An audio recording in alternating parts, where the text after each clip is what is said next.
Alrighty. Well, apparently got over its stupid stuff. Alright, so anyways, like I said, we're going to take a couple of hours and work on our power supply here for the shop.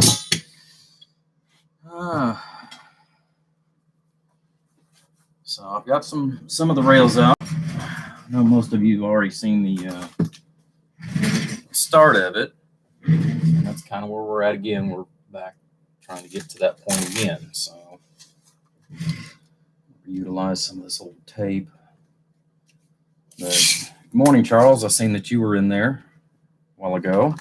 I said I do apologize for the aggravation, but yeah, the computer system sometimes just sucks.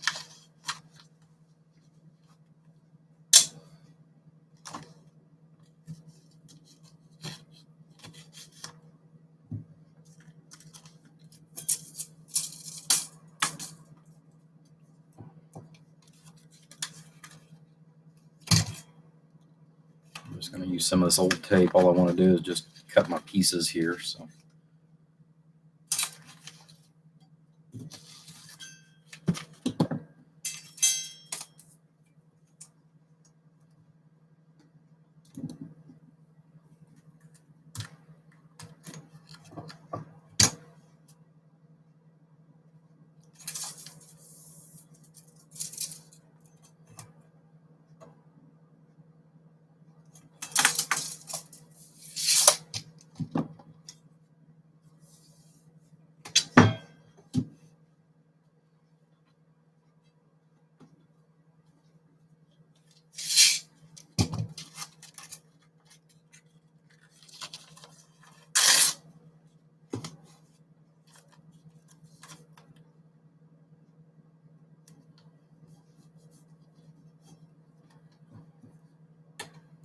All right, so what all I'm doing right now is just putting pieces of tape on here where we're going to cut it. That way I can just mark it and it'll stay and all that fun stuff. All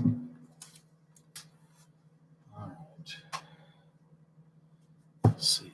2, 4, need 2 more. Cut these and then we'll go to the next.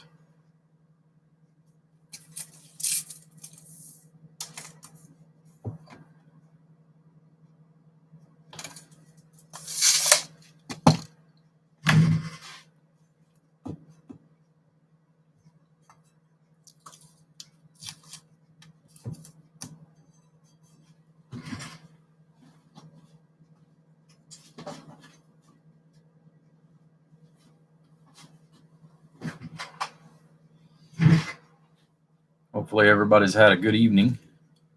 It's been pretty peaceful around here the last few hours.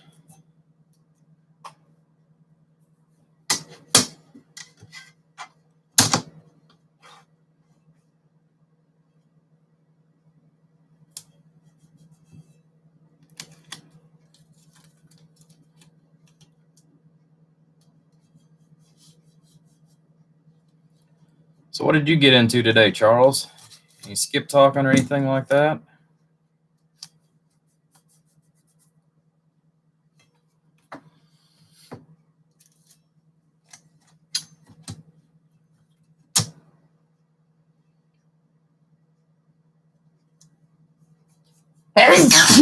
Excuse me.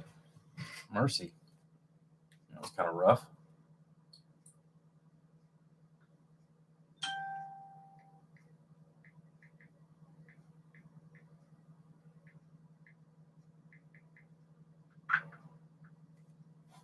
All right.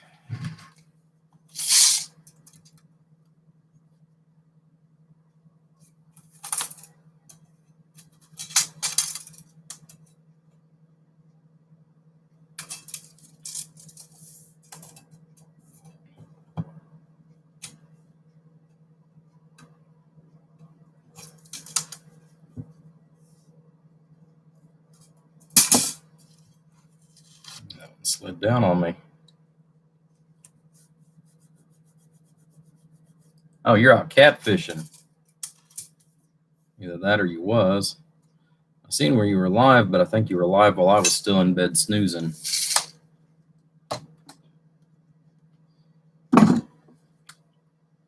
I haven't even tried to wet a line this year.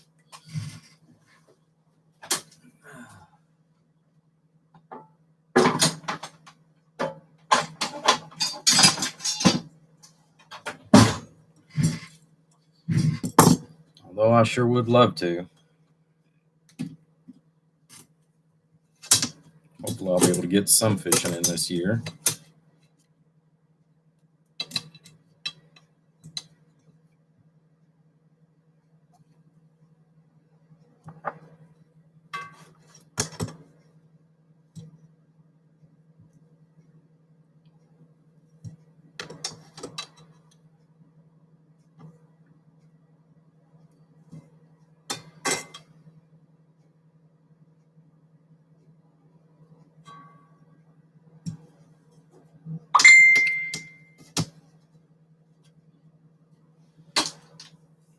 Okay, let's get those out of the way.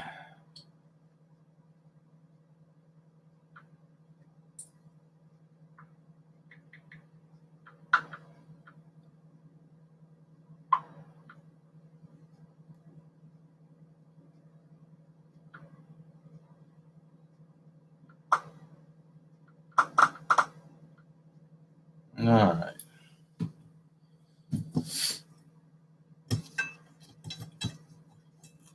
Yeah, I must have got some dust bunnies or something in here today. Gee, my Christmas. I've been trying to sneeze my head off today.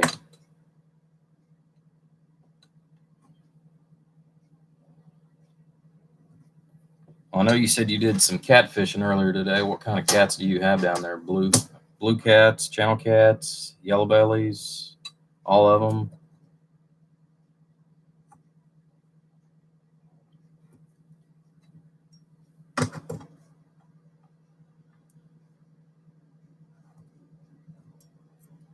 Yeah, you live down in an area that I have never been to.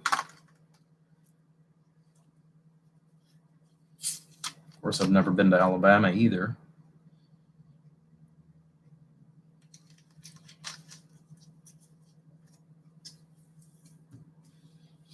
Yeah, most of my travels have kept me either out west or in the northwest corner, where most of my endeavors have always been. All right. Let's get our handy dandy notebook.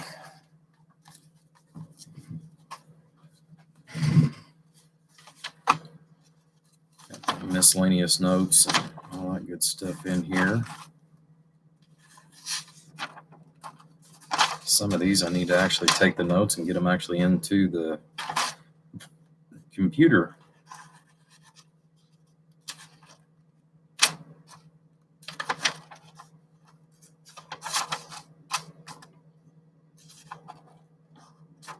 We'll use this.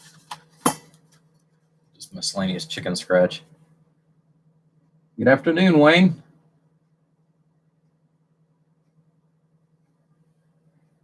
Some blues and channels. I know one of the measurements that I need. I kind of halfway got a side note there. It's going to be 1 5/8 inches. That's for my first starter hole. All right.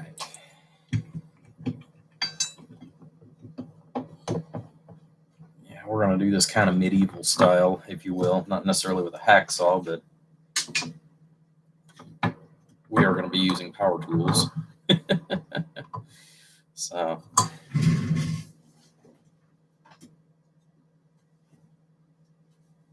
right.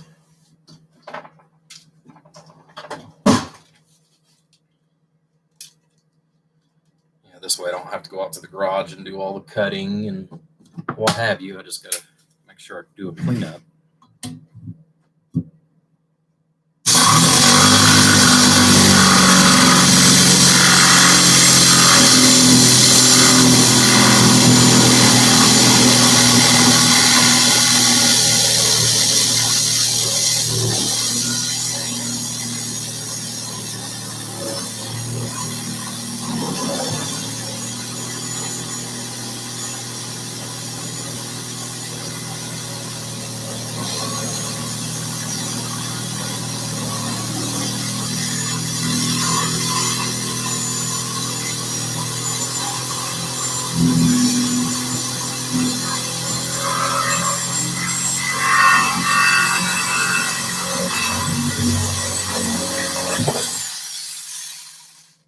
it's loud.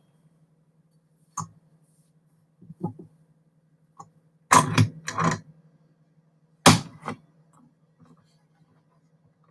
didn't realize how loud that was actually going to get.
Okay.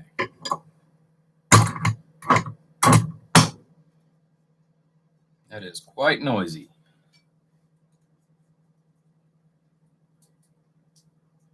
Yeah, it is. It really is. For just a little Econo saw, it's actually a pretty handy little piece.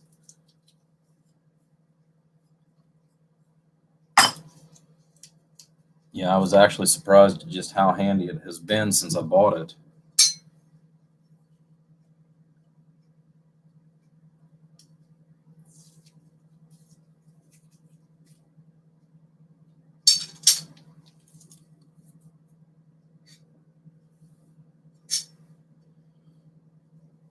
Okay, so there's those.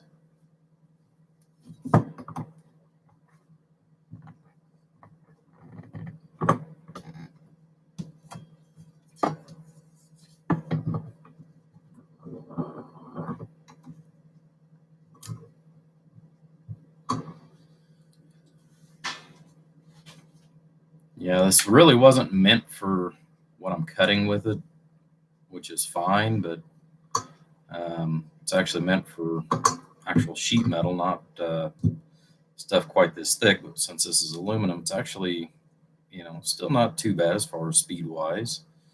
Bear with me, guys.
I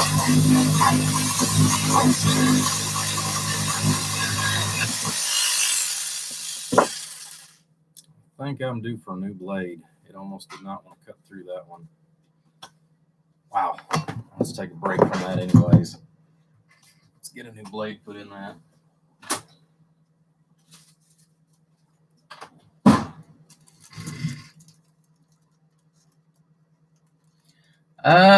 The time here is 20 after 1 in the AM. Or, well, actually, I guess it's 15 after. The other clock on the wall is a little on the fast side.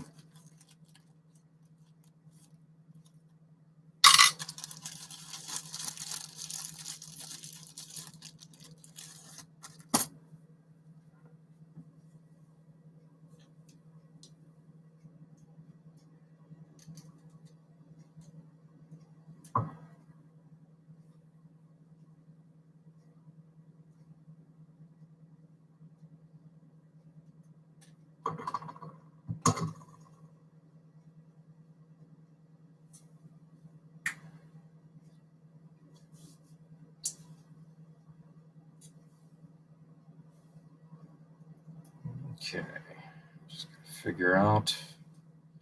Man, it's been a while since I've had to change blade in this. There it is.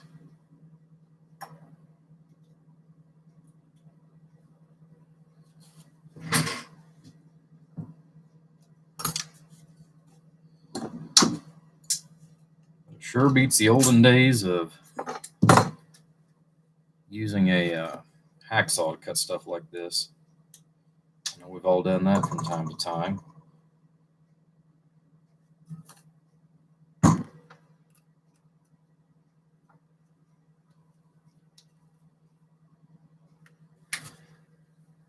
Well, you also have to remember, yeah, it's concrete. Yeah, they can't hear anything. Yeah, you've been down here, Charles. You know what it looks like. You know, I know a lot of people laugh at me whenever I try to tell them, well, the walls are 2 feet thick in here. You've been down here, you've walked through the door, you've seen the inside, the outside.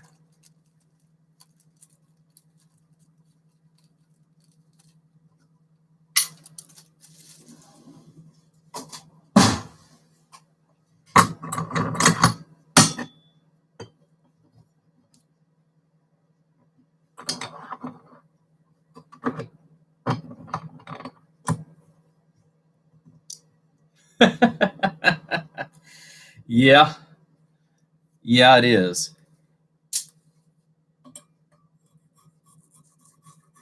Just short of being one, yes.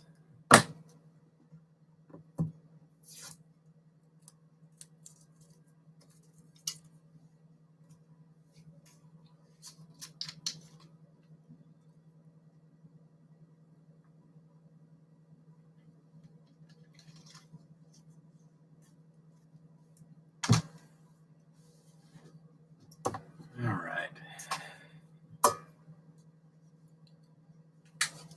Helps if you plug it in.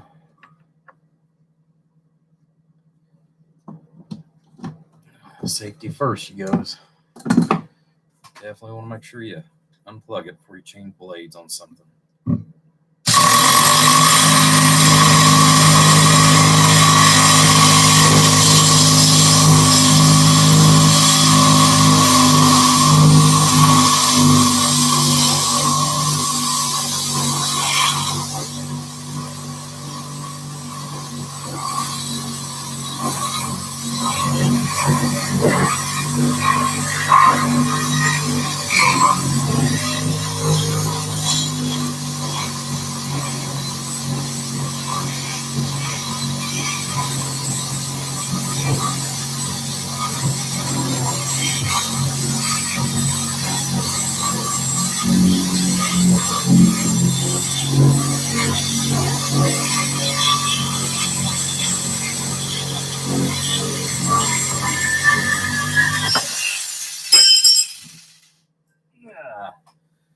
But it's great entertainment, especially at 1 o'clock in the morning, right?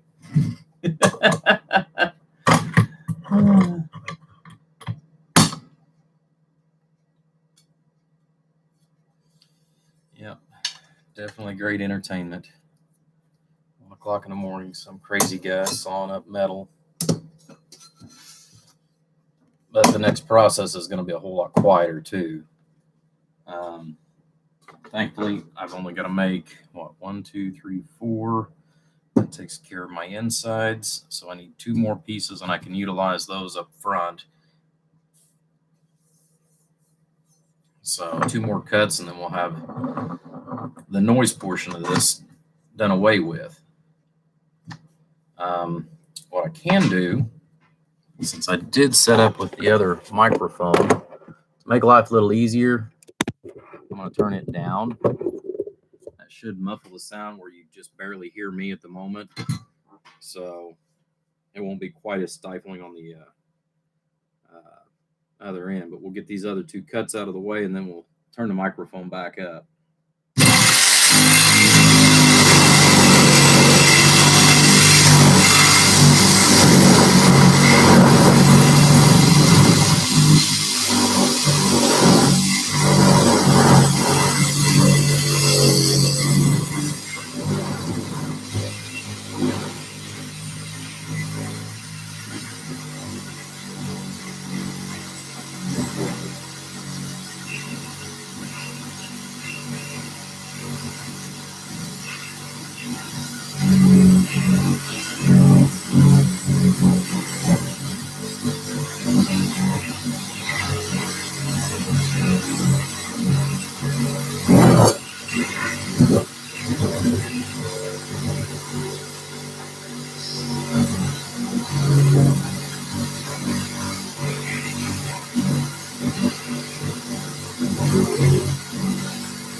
Don't let anybody tell you that aluminum doesn't wreak havoc on a blade, because it sure does.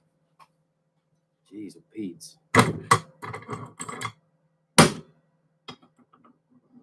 But yes, Wayne, the things we do for radio.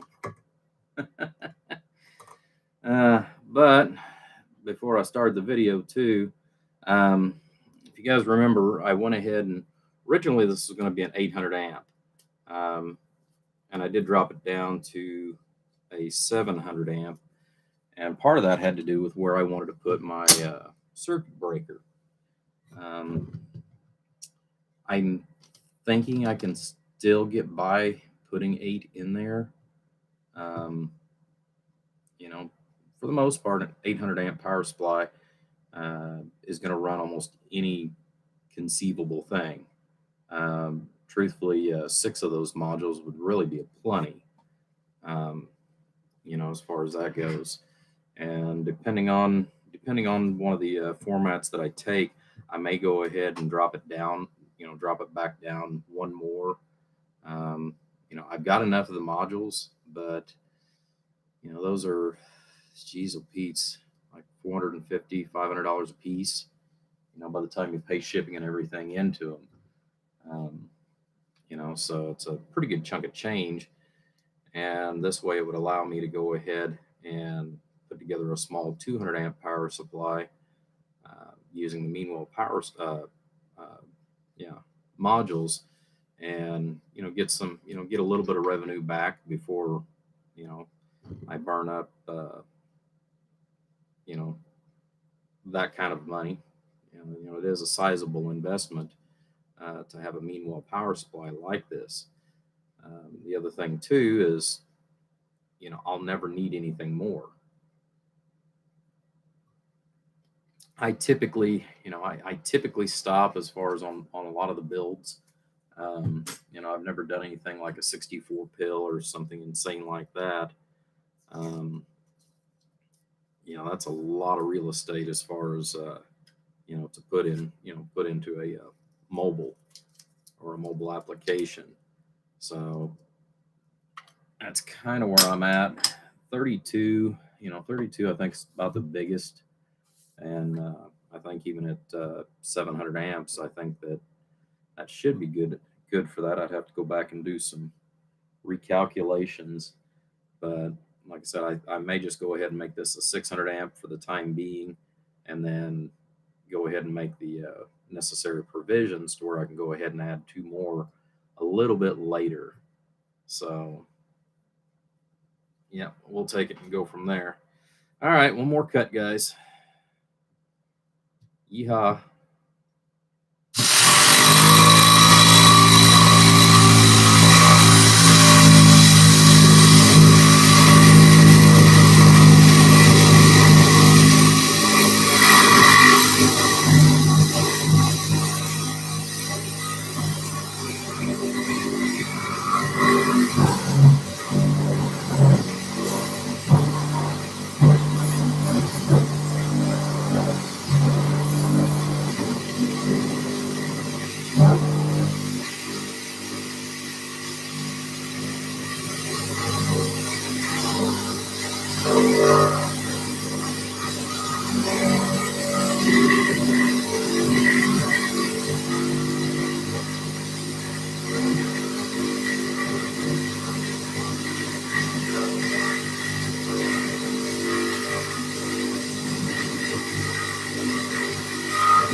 Let's unplug that crazy thing. Jiminy Christmas. All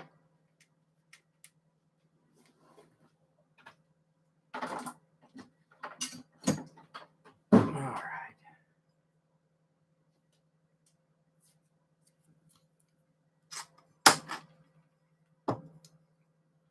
Save these back for later.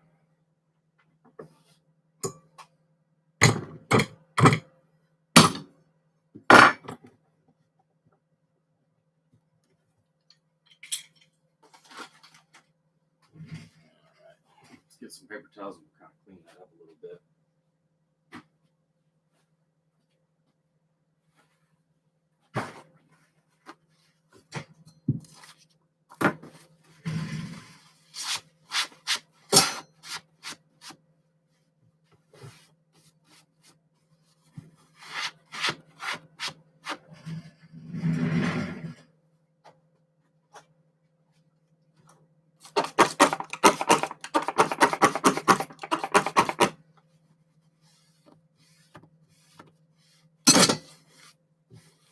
Nothing but good old-fashioned Windex. What we want to do is just remove all the fine particles. That's all we're after for today. Before I put any radios or anything up here, I'll take everything down and clean it real good again.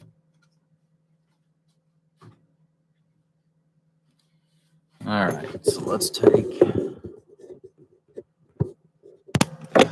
that microphone back up. That way you guys can hear me good, hopefully.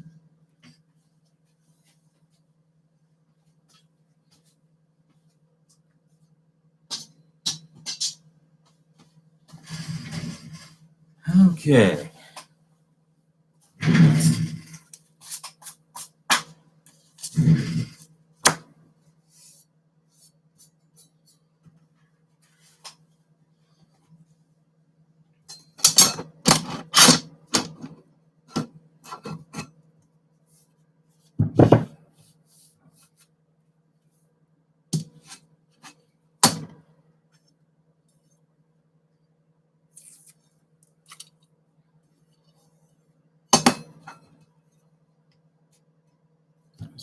my sawed ends.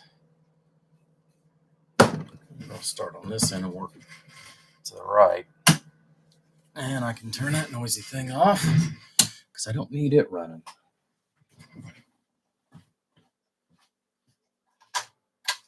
And I can shut that light off.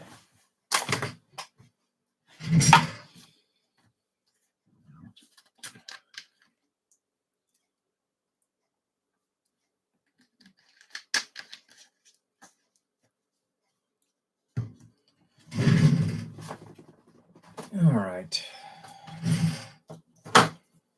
Go.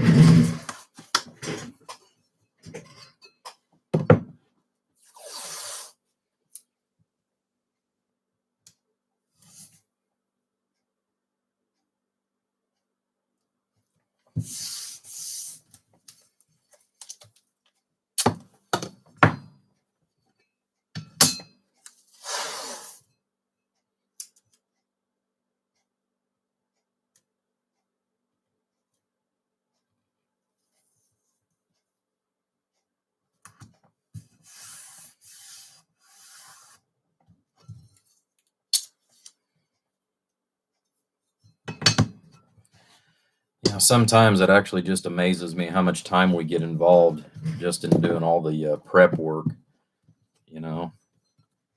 If we could just go directly to the let's put it together stage, that would sometimes be very, very awesome.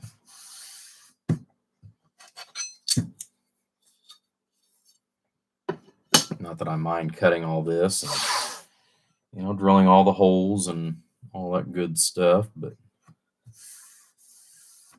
sometimes I'd just like to get the projects done too, especially when they're for me.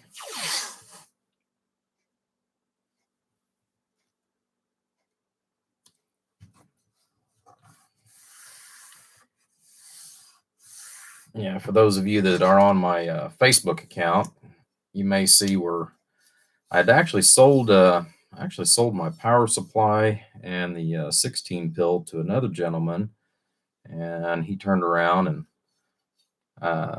bought it off of the other guy. He hadn't even fired it up yet, but he decided to go a whole different direction of travel. But he bought my big 600 amp power supply that I'd been using underneath the bench. So that's what actually started this whole project. And at the time, I had a sufficient amount of Meanwell power supplies, and I still do, as far as these big 100 amp ones.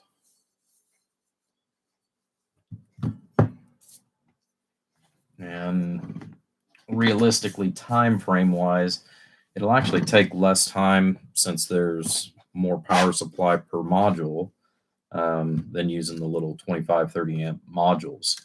In many respects, though, I kind of like using those. I really do like using them. Even though you've got this mass amount of space that's being taken up. But Meanwell has come out with that new version. Yeah, I'm out here enjoying a beer. Root beer, that is. But Meanwell's come out with that new version. And they've got so many different variations. I'm actually talking with 2 different suppliers on the Meanwell power supplies. And I got to see who's got what based on, prices and everything else. But I'm trying to get some good pricing, and I've got a lot of modules that I still have right now on hand. So once I get a large portion of those started, or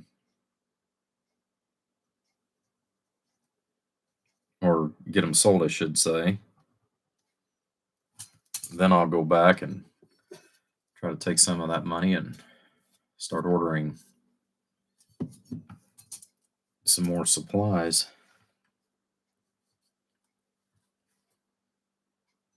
Okay.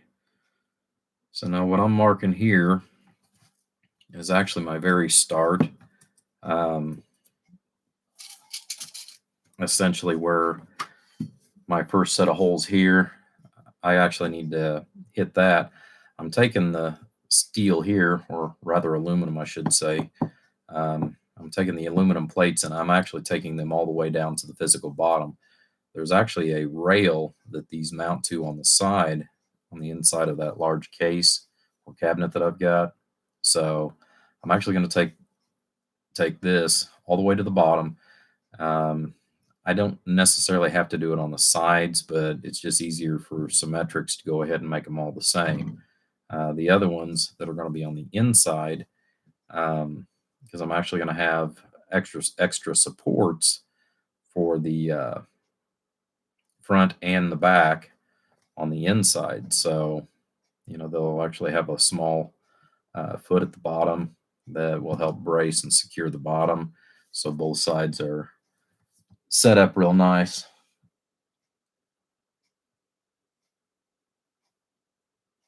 Yeah, Gary, I hear you. It was actually kind of a oddity, to be honest with you, that this particular build came about. I got a pretty good deal on the Meanwell power supplies.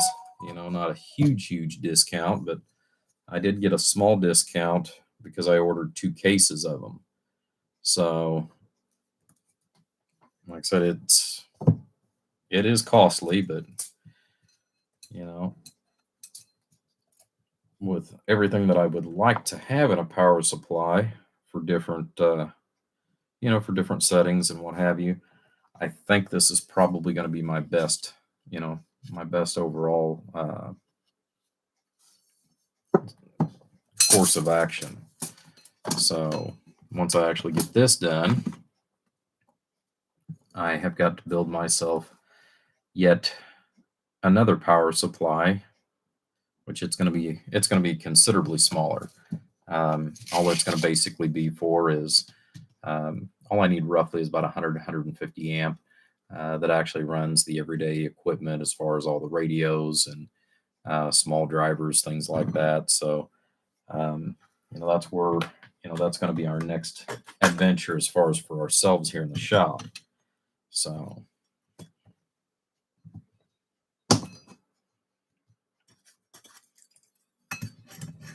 one piece at a time, just like that Johnny Cash song.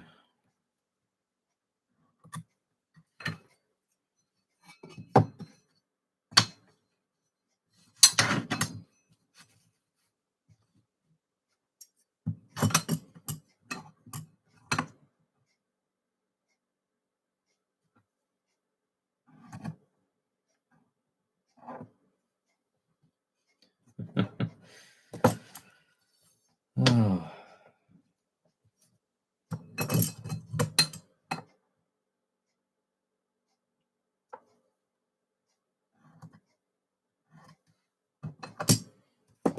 Yeah, I've got a couple of different ideas that I've got in mind as far as how I want to set it up on the Meanwell supply. I haven't quite made my mind up for sure as far as on the AC side of it. I've got a couple of ideas that I want to potentially work into it, and I've got the parts on hand. I just got to make a determination of which direction to travel on that part. The big thing is right now is just getting everything roughed in. Once everything's roughed in, the rest of it will come into play then. So, but I got to see what will be in the way and what have you, because I've never built in that fashion a cabinet. So, all right, let's get the handy dandy ruler. Okay, double check myself here.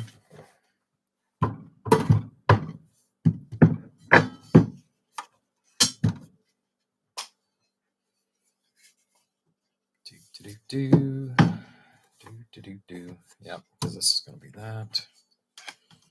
It's going to sit like this. Right? No.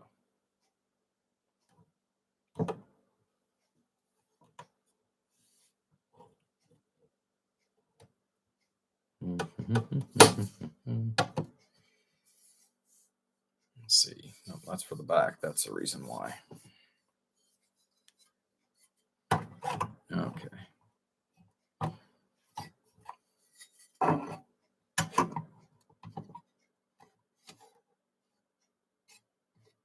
Okay.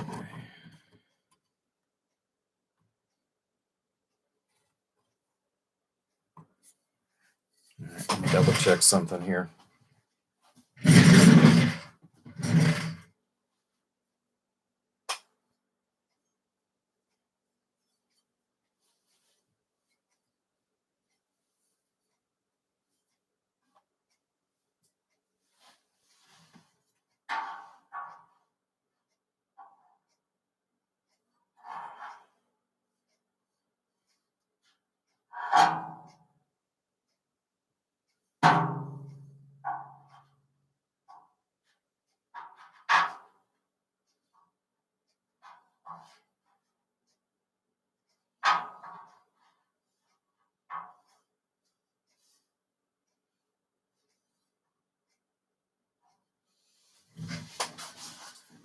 Okay.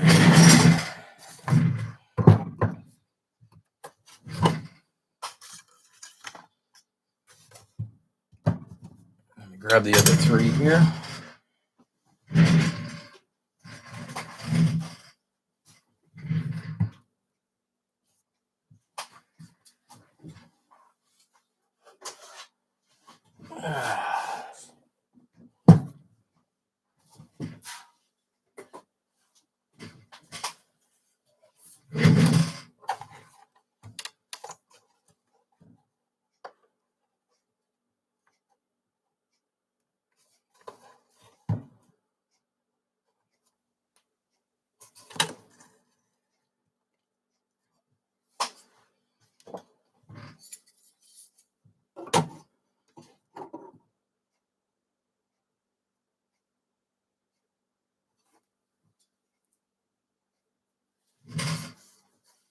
Okay.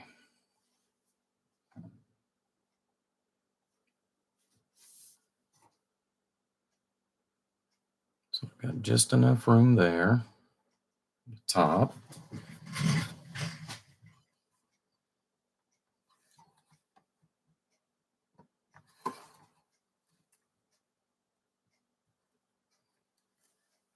Okay.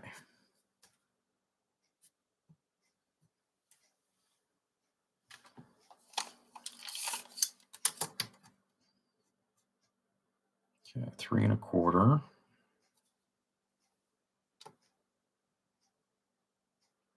Yep.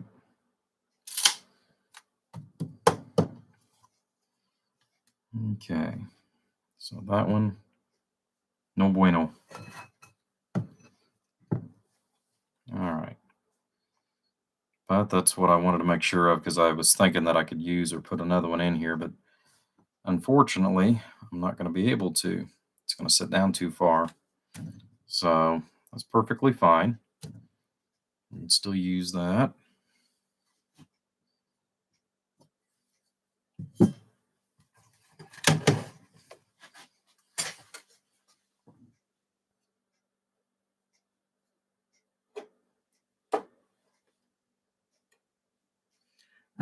No, actually, the reason why, and I'll get to that here in just a second. Let me get one more of these modules out of the way.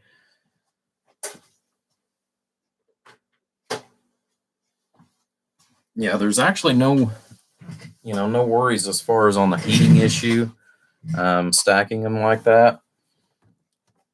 And most of it has to do with the fan, with the type of fan that they've got. But the fan is actually drawing the air in from the back and it blows it out the front. Now it does have a few small cooling holes, one at the very top, and then it's also got one on the side. But most of that, as far as that you see here, it does dissipate some heat here, but all of it's blowed right out directly in the front. So we've got another fan that's actually going to be in here too, as far as in the cabinet, that's basically going to take the hot air and circulate and force it out of the cabinet itself. So any of the hot air that's actually in here, we really don't have to worry about a whole lot. Um, and we're still going to have a small amount of space that's actually going to be in between here. There's still going to be, let's see, these were what, 3 1/4 roughly on the height. Yeah, 3 1/4. So we're probably going to be about 3 1/2. I think, let's see, 3 6. Yeah, somewhere around, somewhere right around that way. So we're going to have a good quarter to 5/16 of an inch in between each module themselves.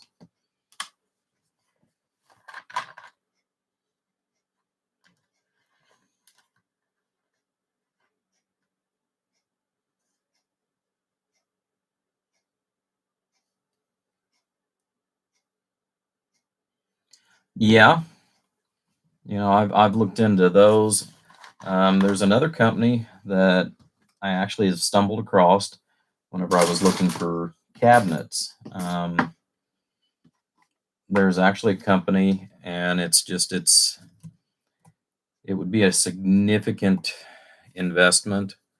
One that would be something that I would have to actually do myself. A lot of it, people aren't familiar with, some of the other brand names, and there are some manufacturers that are just as good as Meanwell. The only thing of it is they just don't come with sticker price that the Meanwell does. But the Meanwell has the reputation of being just what they are, which is really good. There is actually a company that will build me 30, 50, or 100 amp modules, that I could get by with probably for a third the cost of what one of these would be, for 100 amps. They'll actually custom build it to my specifications. The only thing of it is I got to buy 100 of them, and that's kind of a high risk to a certain extent as far as everything. The company that I've looked at, they have about a 9-year reputation of being good. So, as far as with the Better Business Bureau and with trade. So, I feel confident about what they've got. But at the same token, to spend out for 100 modules, um, just for an example, let's pull up the calculator here. Each module is going to roughly be, let's say, $40 a piece. By the time you buy one and actually have it shipped, and you have to pay the taxes and all the other baloney, you can figure at least an average of $40 a module, and you multiply that times cost of 100. So you've got $4,000 that's out of pocket. Now, granted, I wouldn't have to buy power supplies for like a year, maybe even 2, but that's a significant amount of supplies. I mean, in the long run, it would definitely be worth it. I've been kicking the idea around because, I mean, to buy like 3 or 4 of them would be kind of costly. To get them, see how they act, see if they've got any noise, see if they've got any, abnormalities. Even though I'd give them my specifications, I'd really want to make sure that they were capable of actually sustaining what I want. I used to love building with 50 amp modules, and I still do. It's just really hard, and I've got a few left of some of the decent 50 amp modules that you can actually draw almost 70 amps down on them. But unfortunately, that company no longer exists anymore. Sadly. All right, so which is better?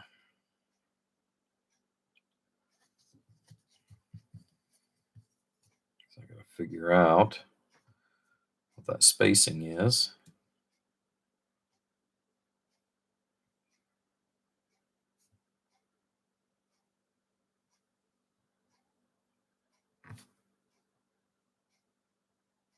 So it looks like 5 1/4.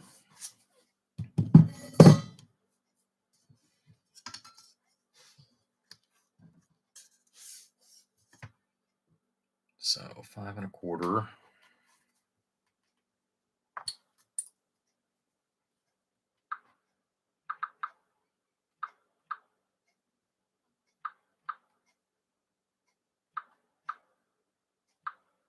So it's 21 inches.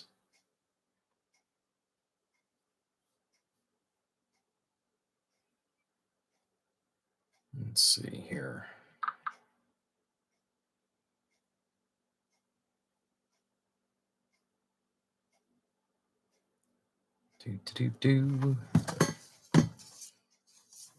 So I know these bars are only 20 inches. So I've got to come down.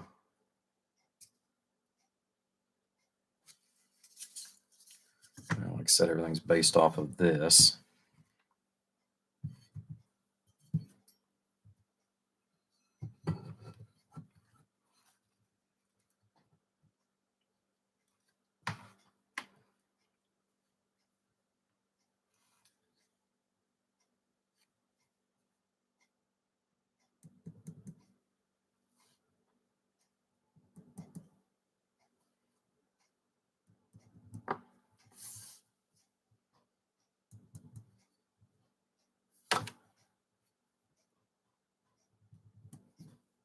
Okay.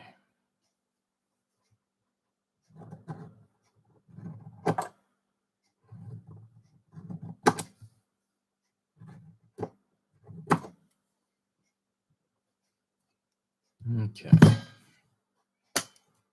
Now I've got a starter. Now I've got a starter position.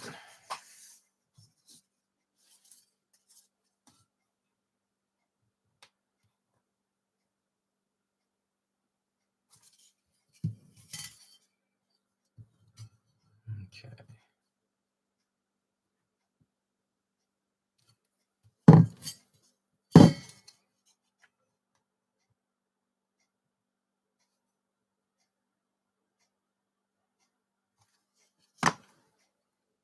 Do-do-do.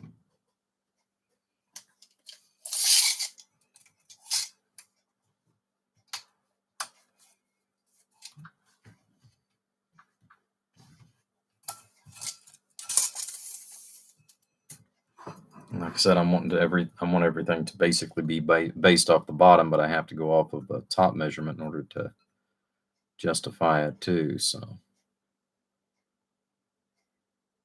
it looks like 18 1/8.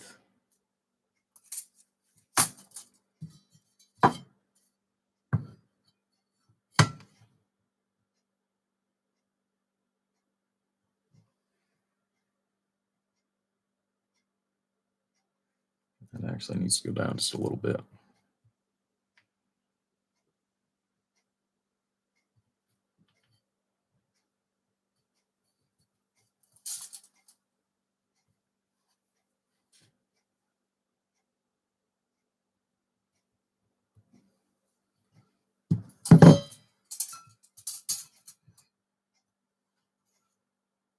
Okay, so I can go off of 18 inches.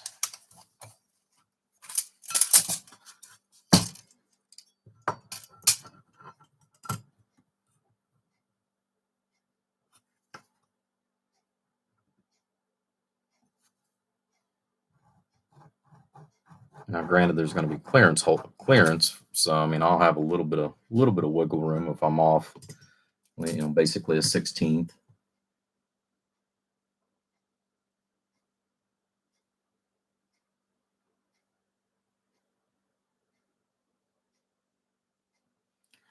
Yeah, yeah, that's the big, that's the big to do right there is, how are they filtered?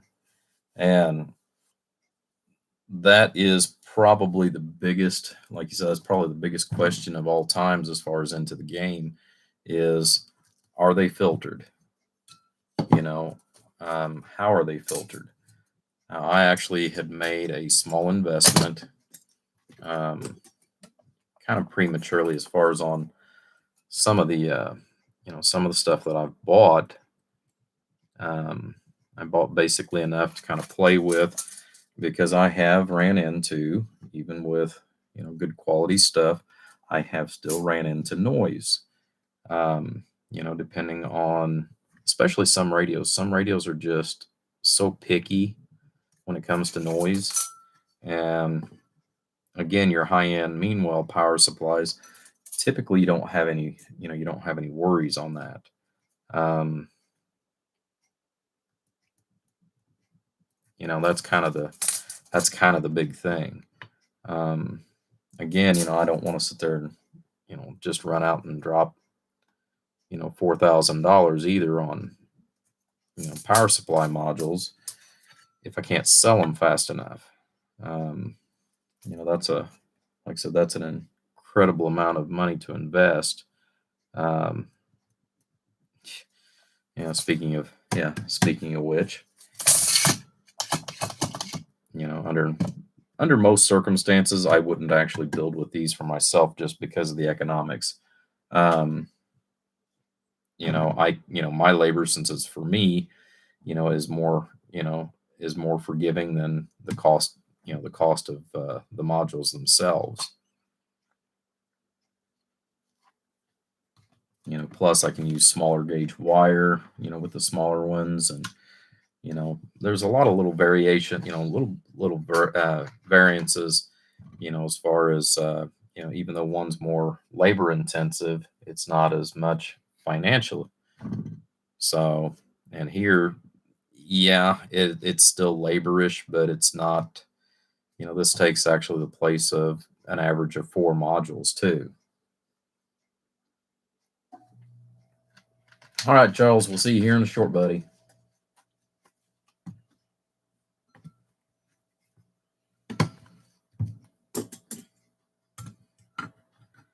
Yep, ultimately the noise is the game.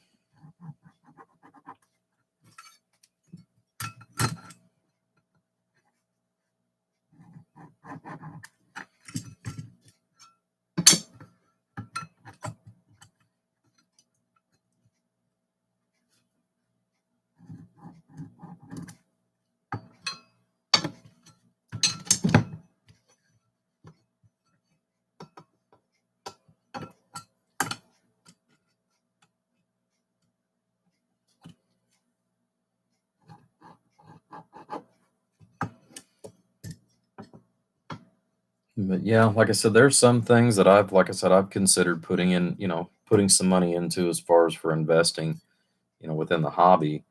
Um, it's just, again, if you're not well known enough about certain products, it's kind of hard to make that kind of initial investment. Typical on $4,000, that's something that you should be able to turn around in, let's say, a 90-day window. If not, it's not really all that cost effective if it takes you 6 months or a year in order to go ahead and sell 100 different pieces. Um, even though each individual piece is fairly economical.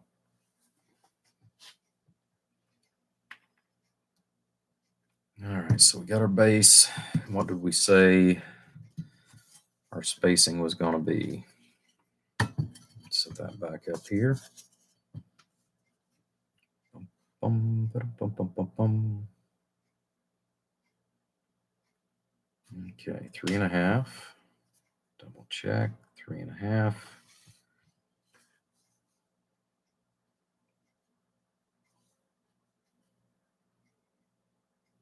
Okay, why do I have 3, 3, 3?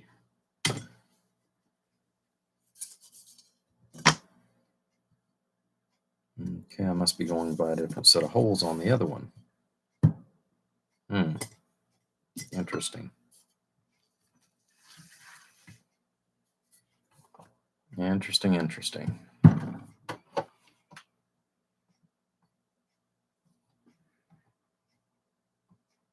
Unless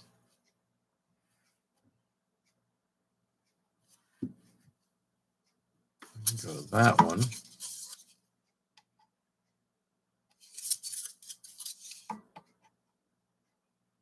Which that would give us our 3.5 to make everything happy. If we go off of this measurement, granted this was our reference to start with.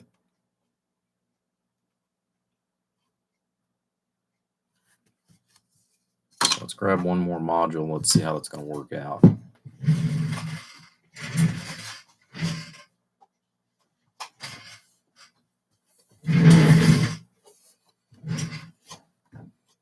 So we've got 2 sets of holes. We're only going to use one on the front and one on the back, and then one on the front and one on the back in the middle as well. So these are actually going to have 4 holes that are actually going to be used for, the overall application.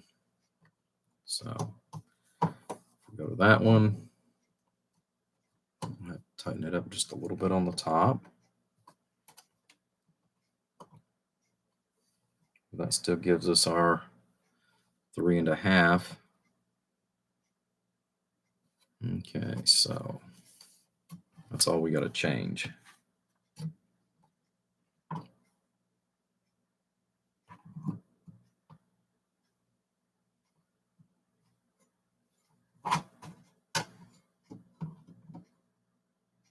Yep, see, so we'd run out here by the time we got down to that one.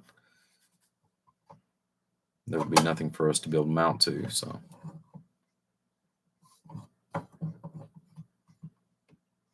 All right.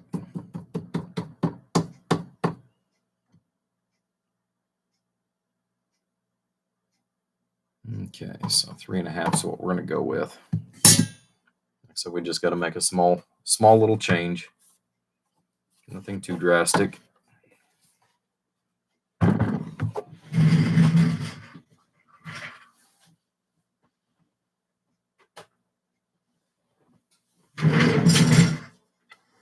You're back.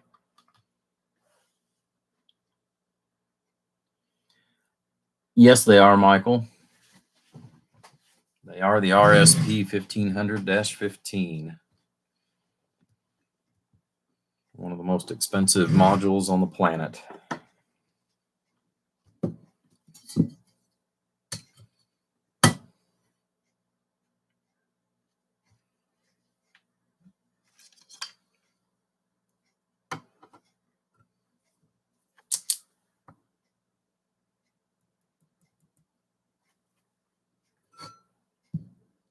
Okay.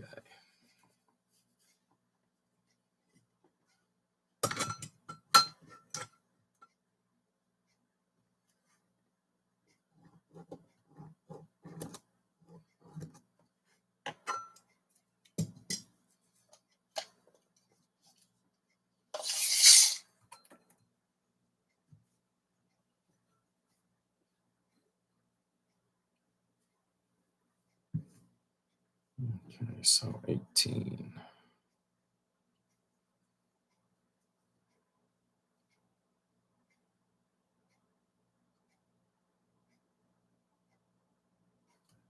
So 16 and 5/16.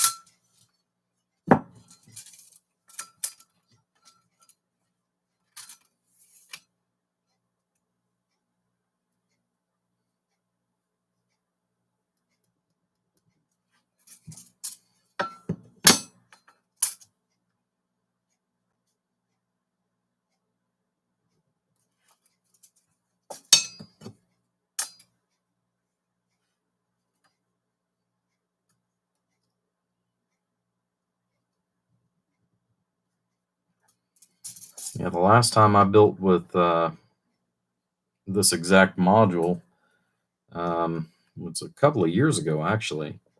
I'd sit down and had one of the VPs from Lucas Oil. He just happens to live right here in Indiana. Drove down to visit me and asked me if I would build them a power supply.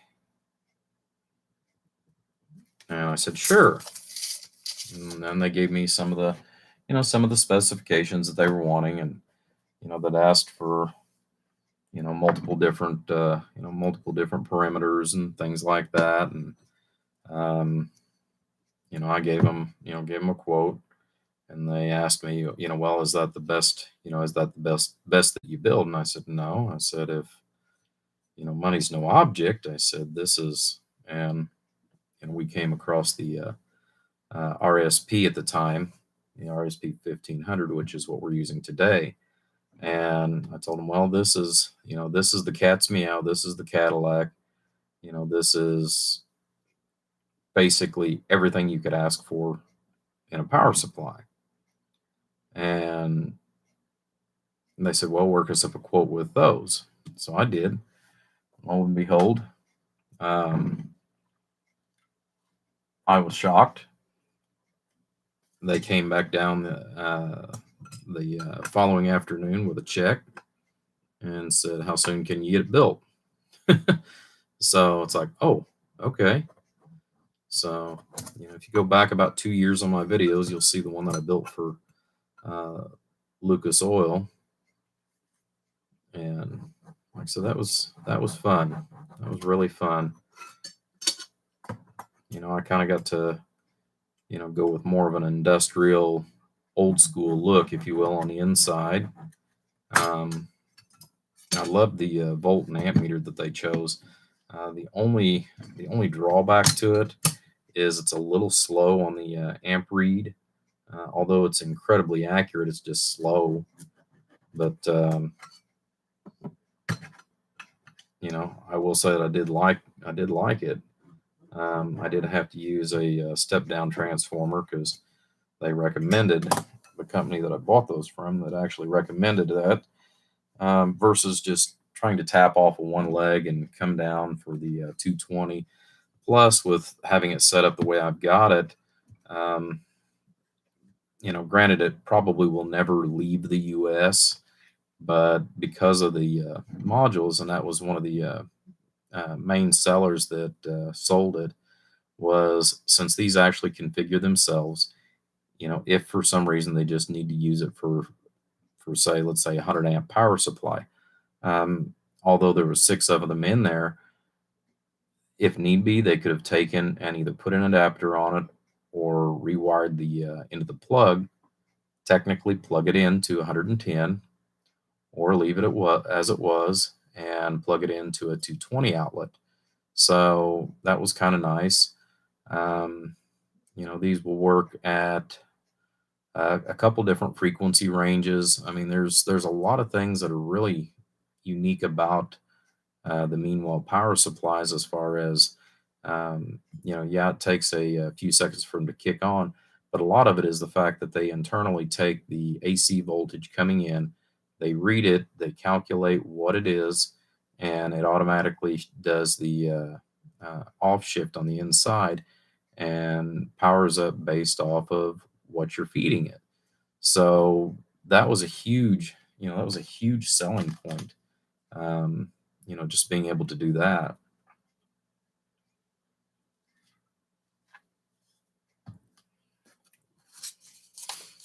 All right, so again, we got our reference point. We know that we're going to go 3.5 inches from each one. So 1, 2, 3.5.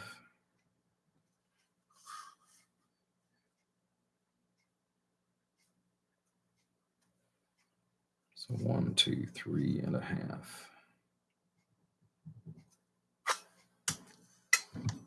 I know I've got my small little tick marks here to begin with. That one's perfect.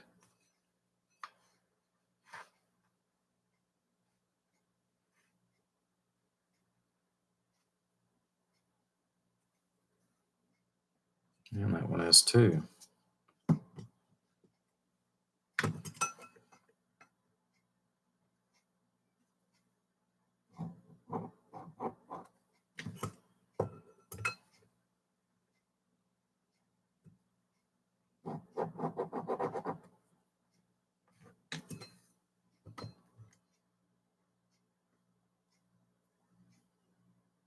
Not as many people on here as what there was earlier today, but still not bad considering we're going on a little after 2 o'clock in the morning. I think to have 5 people out here is pretty doggone good.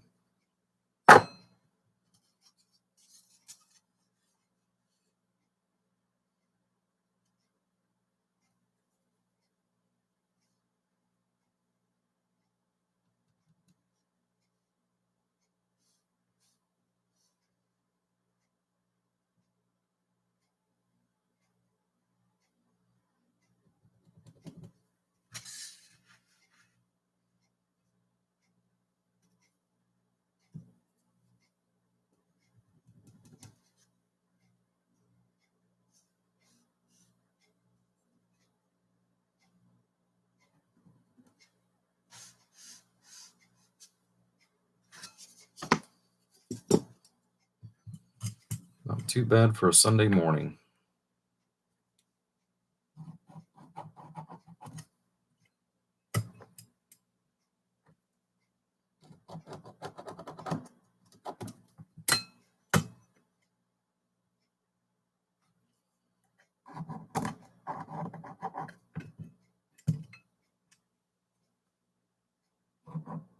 Yeah, I've got a radio. Hopefully next weekend I'm going to try to get to it.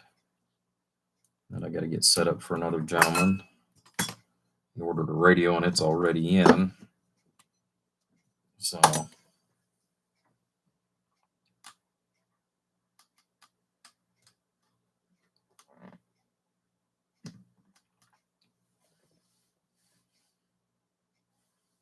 you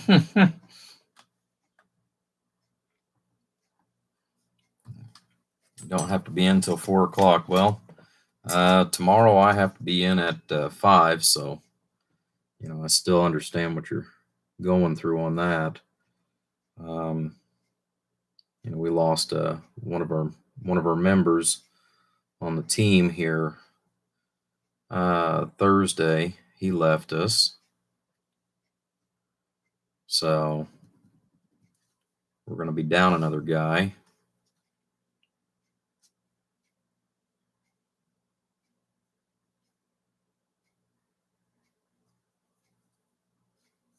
So 1, 2, 3. Yep.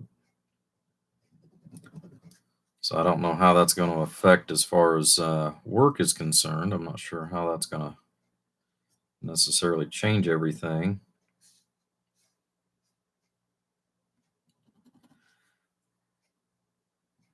A lot of it just depends on what the workload winds up as. I'm really hoping that I don't have to work this next Saturday.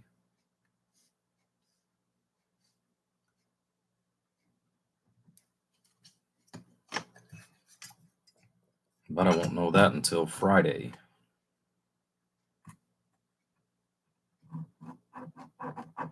Well, it's supposed to be my weekend off. Of course, I'm sure you're familiar with that too, Gary. Sometimes your job calls you on your days off and says, hey, can you cover for, so-and-so? They're out sick or they called in or, wife's having a baby or whatever the million and one things is that causes you to go into work. Like I said, I'm, familiar with basically what you do every day. I spent several years as far as with not necessarily in law enforcement, but working beside law enforcement. I did that for about 5 years.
It's sad when you have to do that.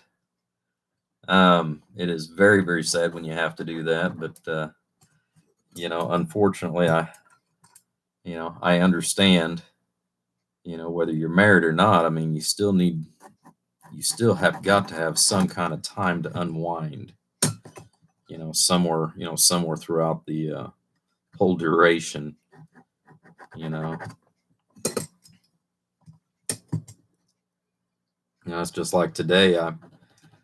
Where I mean, my shift is 12 hours a day, and I'm sure you're familiar with those too. But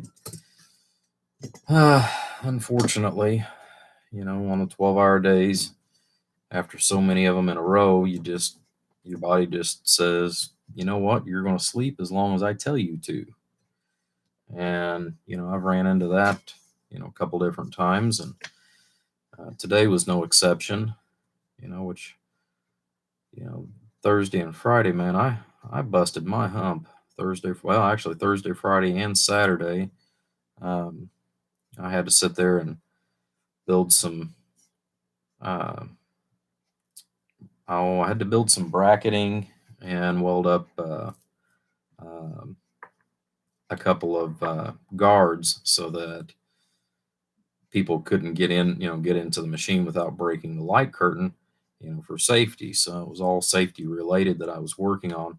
And Friday was crazy. I had gotten stopped, I kid you not, 12 times. I had walked all the way back there, and somebody called literally all the way on the other end of the building. Now, the other end of the building requires you to walk from one end of the building to the other. It is just under a quarter of a mile one way. And I had 8 calls back there and 2 or 3 on the main portion of the floor, which now granted was only about halfway in, but still, that's a lot of walking by the end of the day.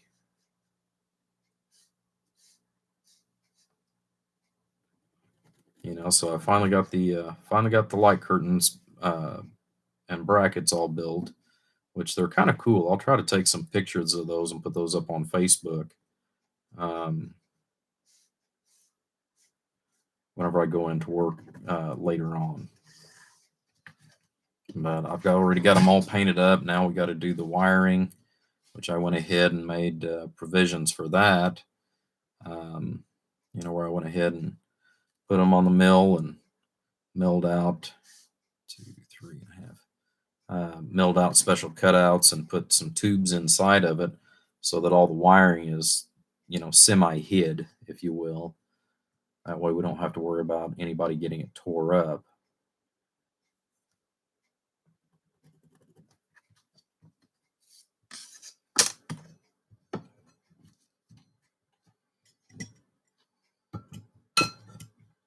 But they're kind of neat.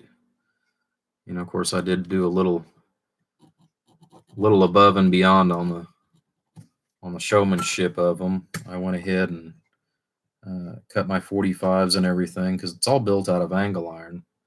But I cut it out of a couple of pieces of angle iron, did my little 45s, and did what they call a rollover corner.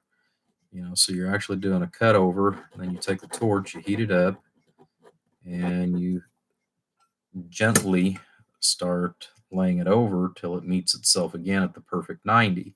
So that you got this real nice, clean, rolled over 90-degree corner.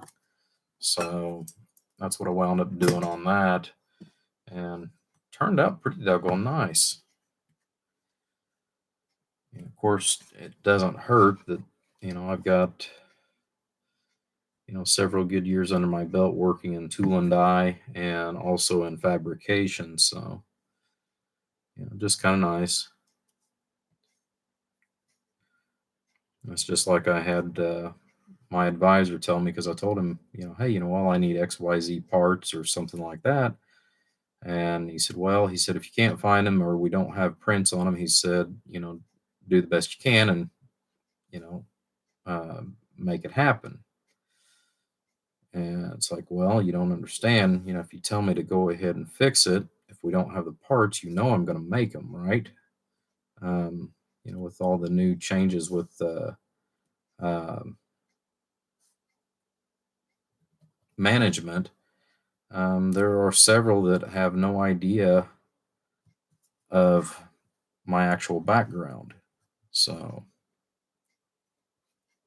my biggest thing is I keep going back and forth and, tell them, I said, you guys just don't read resumes anymore, do you? They ask for resumes and then they don't even read the daggone things. I've just never quite understood that.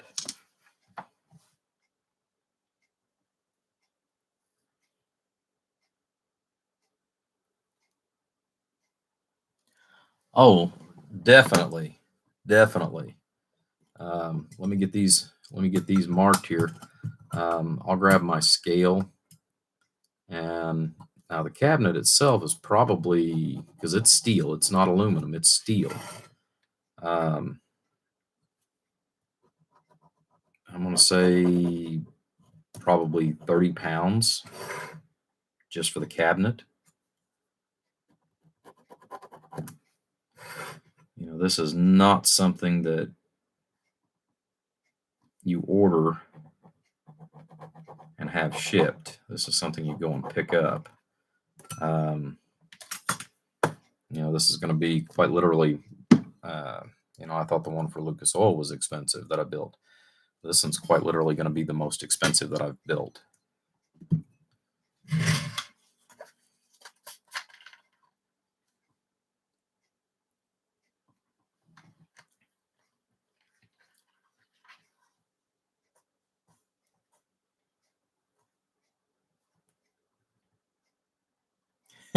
Yeah.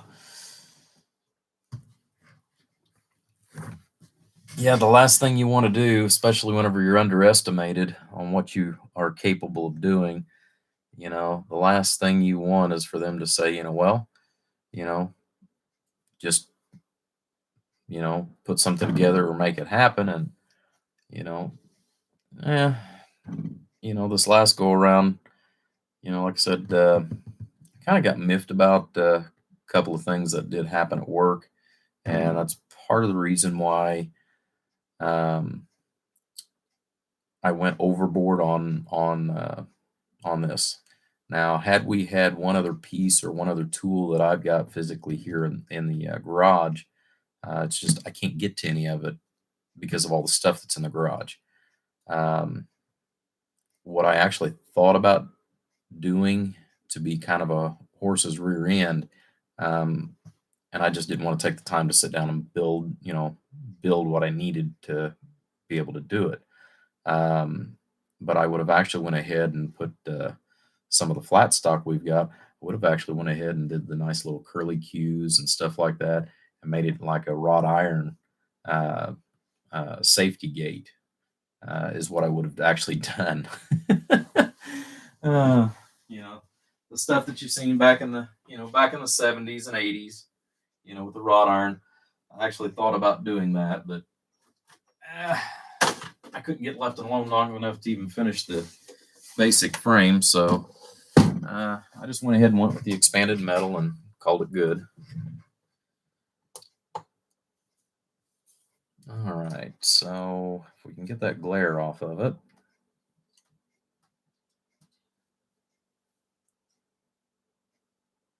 Okay. All right. All right. I don't know if you guys can see that or not. Hopefully you can.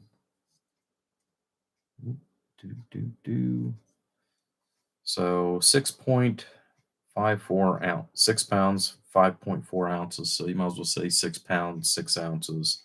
We'll just round it up a little bit by the time you put a couple of screws in there. So you got at least 7 of those.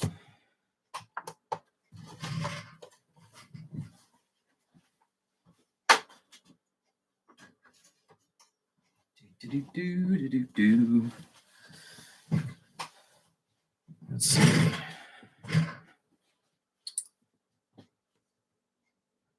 Calculator. There again, I know it's 16 ounces to a pound, but that's if you're dealing with water. But We're going to go 6.5 just for basic math. Multiply that times 7. So that's going to be 45.5 pounds. And then the cabinet itself, I'm going to say it's at least 35 pounds since it's steel. So there we're at 80 pounds. And then there's probably going to be at least another, let's see, I've got 4 casters. They're the semi-small ones. Let's just add 2 pounds for casters. And then we've got the 10-foot cord that's going to be put on there. Geez. We'll figure 5 pounds. We'll try to be light on that. So there's 87.5. Then we've got some miscellaneous wiring that's going to be in there. Between all the wiring, it's probably going to be another 15 pounds. And then meters and other stuff that I've got for it. We'll figure another 8 pounds. So roughly 110 pounds. There we go. Yeah. We'll round down a little bit. So roughly 110 pounds. So it's not going to be light, that's for sure. Of course, it's going to be on, like I said, casters. All right, so that should be 1-inch stock that I bought, which it is. So that means, I'll turn this around.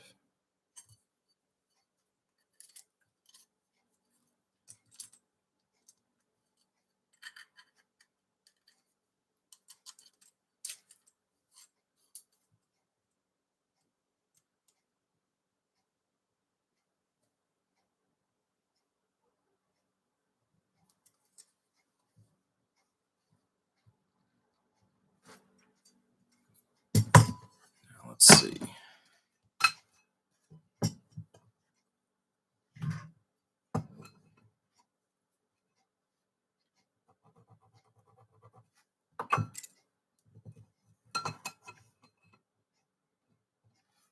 Just because what you think you see on it, like those 2 marks, there's probably what?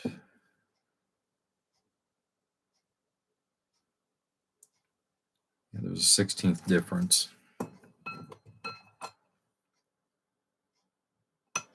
Okay. So we've got to back it up almost a 16th of an inch, actually about a 32nd.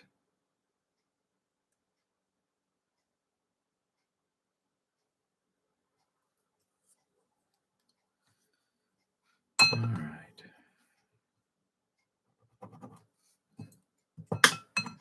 Check another one here.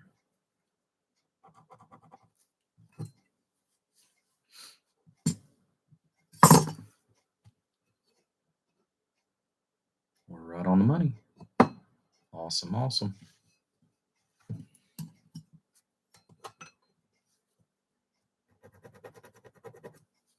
Because it's not really so much about what your ruler is set at as what you're looking at because of your mark.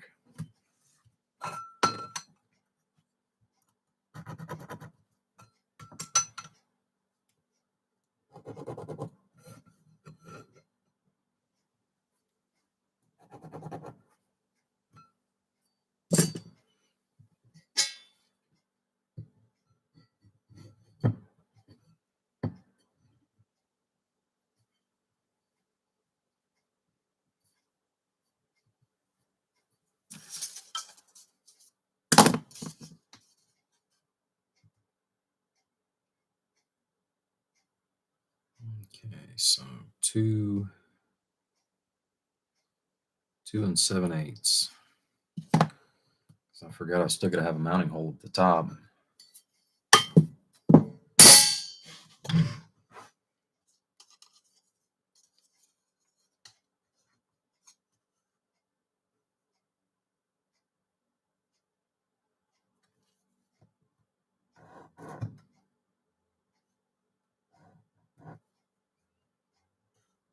Okay, 1 2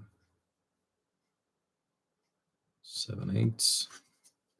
We'll check ourselves here. I've already figured for the bottom hole. Yep. It'll work.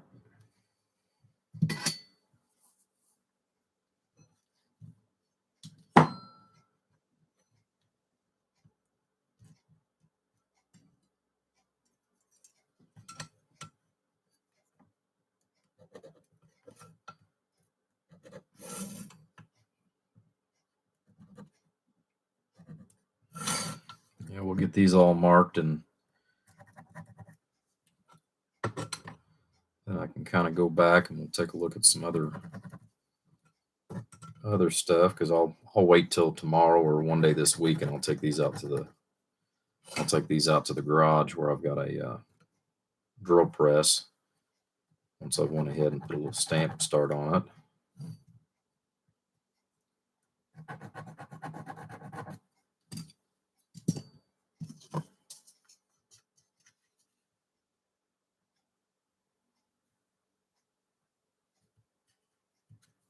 So 1, 2, and 7/8.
Okay.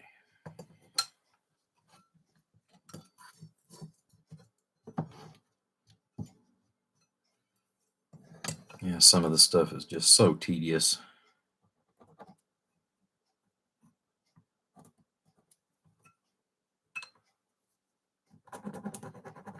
Tell you what, though, here in this last year, man, I have built more power supplies than I think I have in the last 3 years.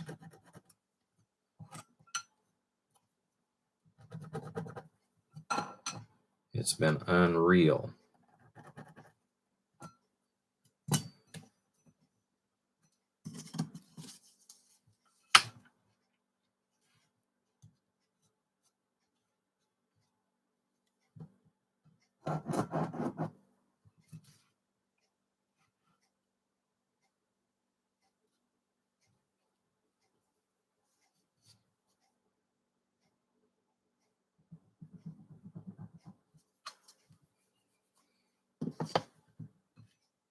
Absolutely unreal.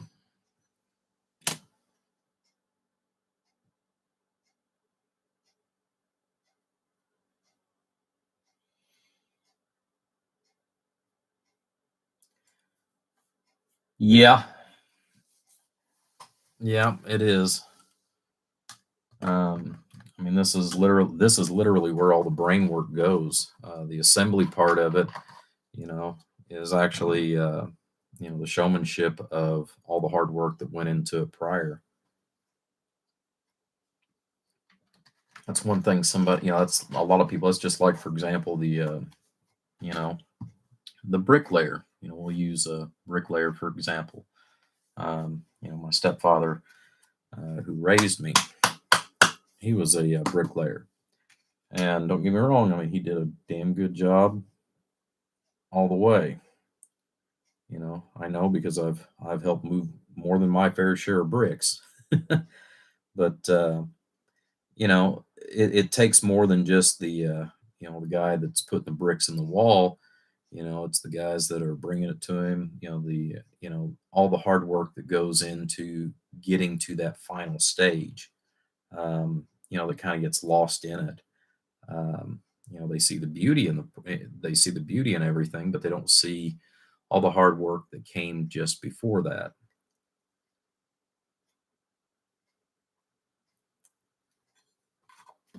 So growing up in that, in that format, like I said, I mean, not taking anything away from him, but it was just the fact that, that was where the beauty lies is all the hard work that comes before the finished product.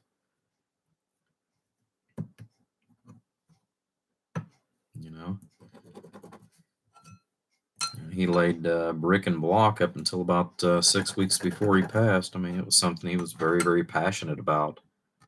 Um, I think that's part of the reason why I have stuck with this, in the hobby as long as I have.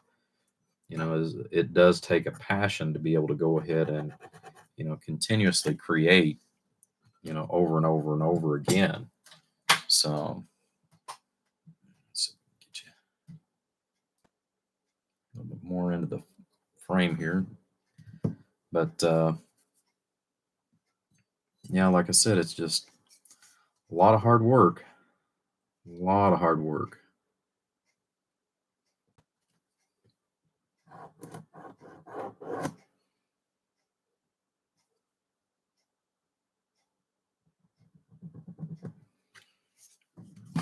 So anybody that is in construction, believe me, I've done my fair share of that growing up as a kid.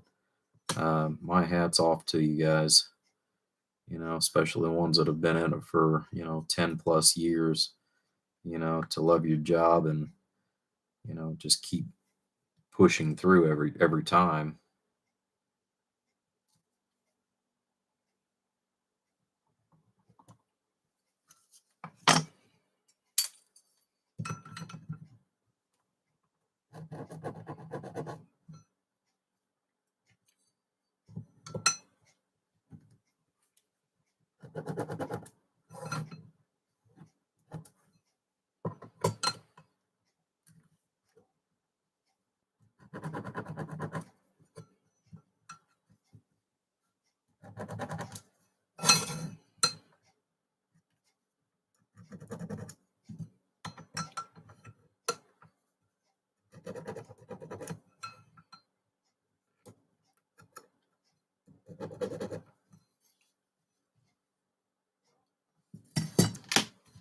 All right.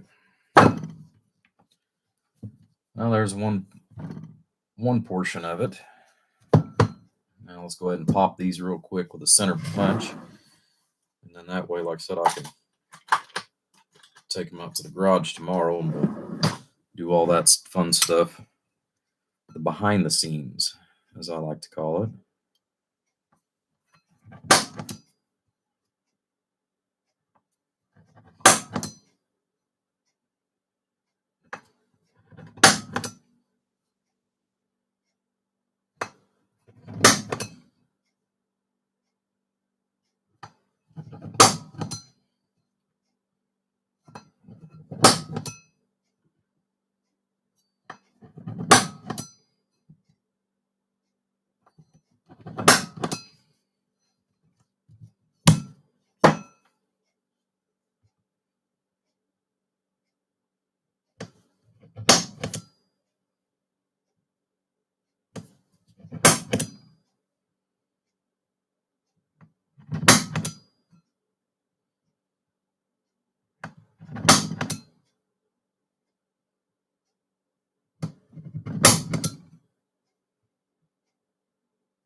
Yeah, I'm actually not going to use that spot.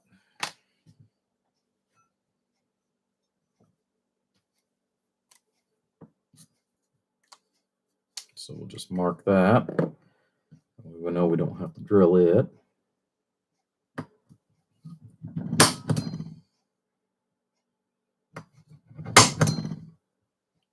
Well, it's a whole lot quieter than running it dad blasted saw Jiminy Christmas.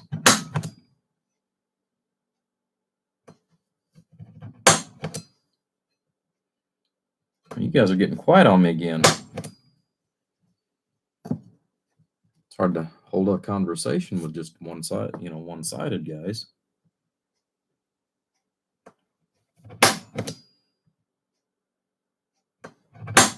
I know 3, he's down there with his toes in the sand and having the time of his life.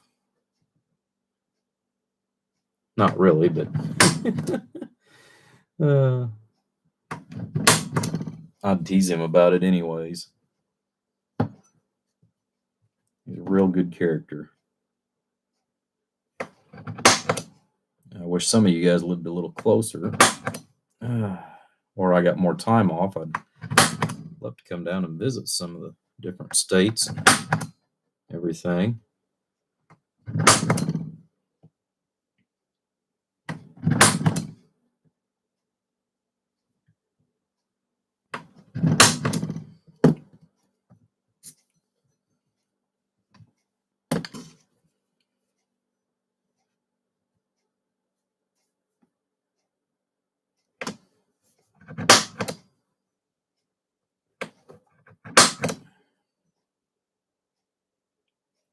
Yeah, somewhere, and I don't know how I'm going to do it, but somewhere in the mix of all this, I would like to try and get a small amount of inventory built up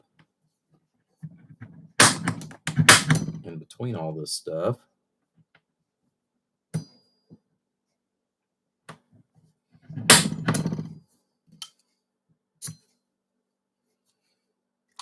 That way, if I go to any of the shows, I can actually take some stuff with me to sell.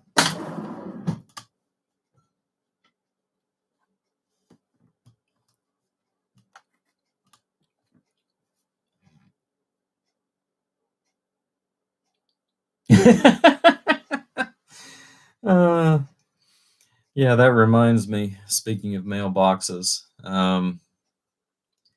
yeah, I've got to, yeah, I just got to, I don't want to give it away yet, but I got to go see a man, so to speak, about a horse tomorrow. I've got something I'm working on for early. He doesn't know it yet. But I'll show you guys before I send it to him once I get it done. But I know he'll get a kick out of it. I know you guys will love it. All right, so let's set this off to the side, go to the next portion. All right.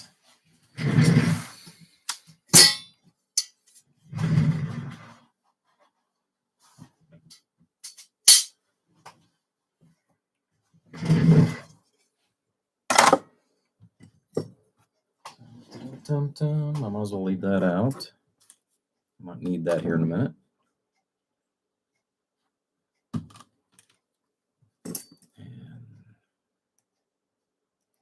And 3.5.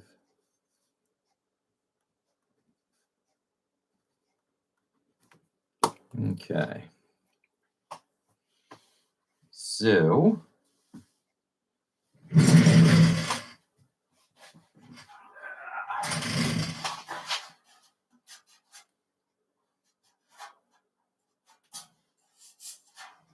let's get the frame.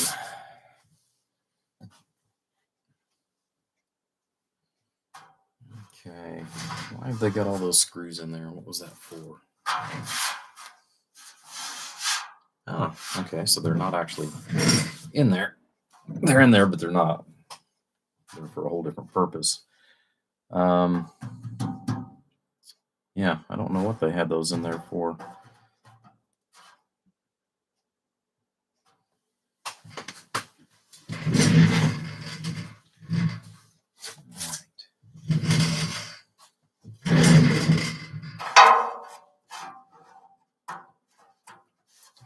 Because I know I'm going to cap these holes here.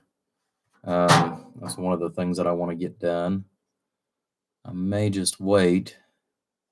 I think I will. That way I can go ahead and paint it, get some of that black paint that's kind of a satin finish. I think I'm going to just make some steel plates and put in here as far as for that. I'm a big fan of plexiglass and Lexan for a lot of projects. But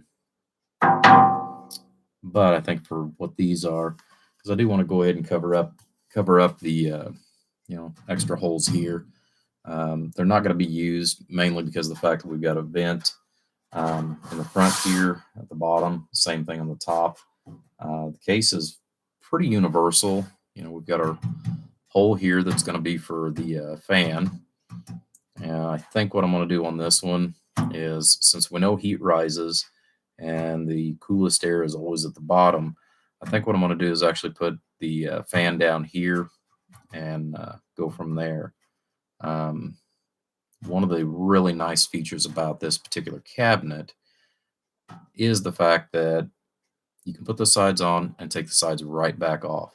So it really makes things handy. Same thing with the face. They've got it set up for pop outs. Okay.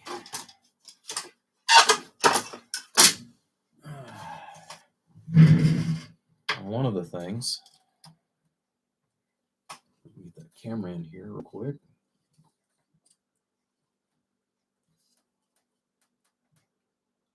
Get it back far enough. There you go. You can see even part of the computer and the top of my head. Anyways, I've got a real nice piece of diamond plate. And what I'm actually going to do, already got it marked out. I got to go back and double check. The reason why is the dimensions they gave me for one of them is smaller than the other one. However, I've tried them both in a cutout that I've already made into something else, and they use the same cutouts even though it says something different. But I'm actually going to take this. We're actually going to go ahead and cut these out. And what I'm going to do, of course, this is going to be bent over so that I've got something to hold on to. But essentially, what we're going to do is have this hang down in front. If I can grab a hold of one.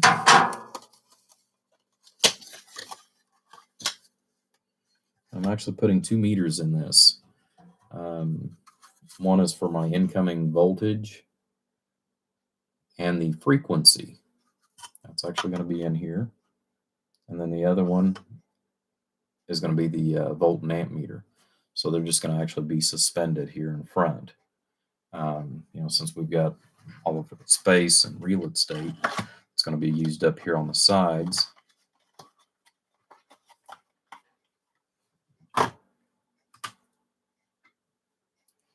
Now, had I thought about this at the time, when I was doing the one for Lucas Oil, I probably would have built them a power supply using the same format, to be brutally honest with you. Like I said, I really like the overall format. The cost of the cabinet, relatively about the same as the flat panels.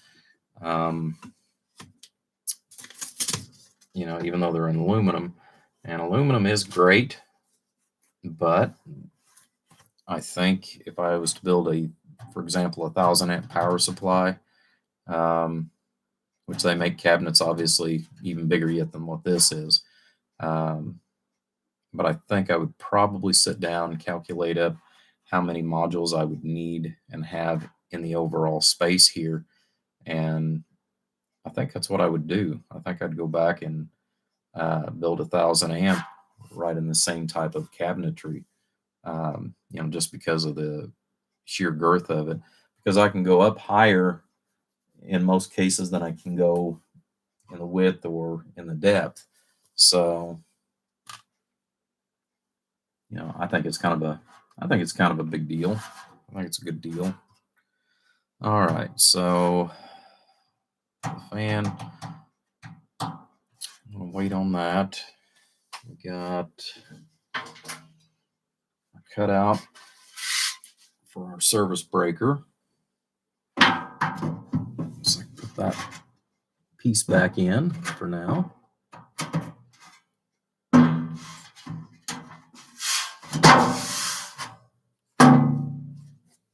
We'll worry about putting the screws in that here after a while. Okay.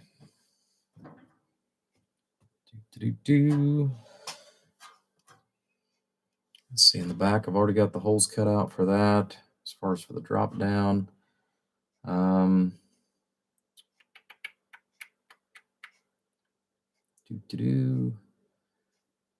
let's see, we've got what? 4. Okay.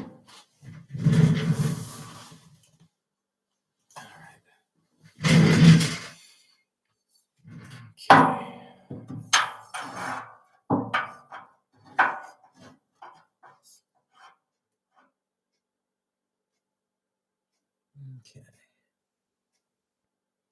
So we've got that. And you guys can kind of halfway see, even though I've got that turned sideways.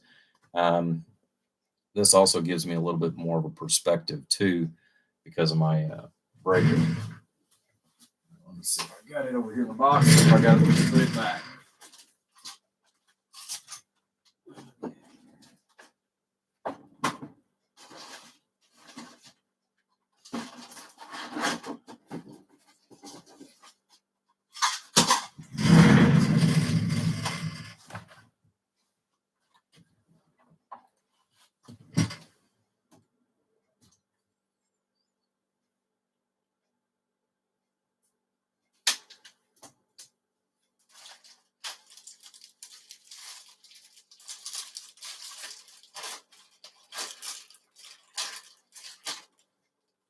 Oh, I've got one already out of the case. Where's the crazy thing?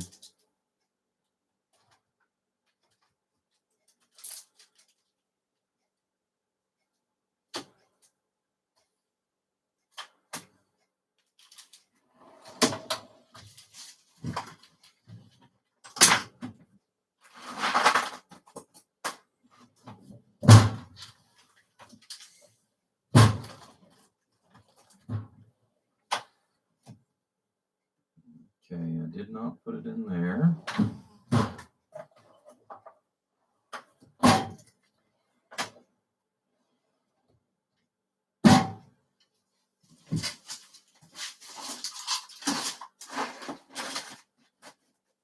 Ah, there she is. I just didn't want to open another package that already had one in it. Okay. That's where the AC is going to come in at.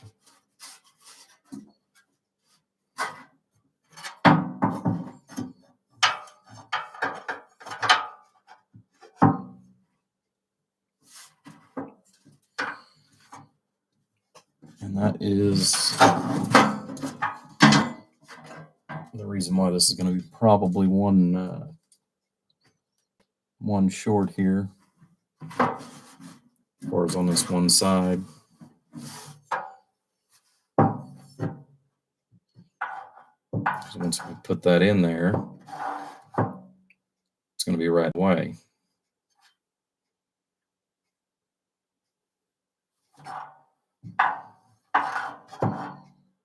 So that's the reason why I decided to go 7 instead of 8, is for that purpose right there.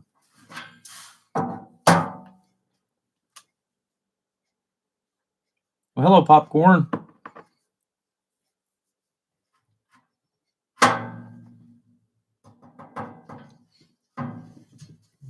Okay. Yeah, I know my head's in the way. Makes a better door than it does a window.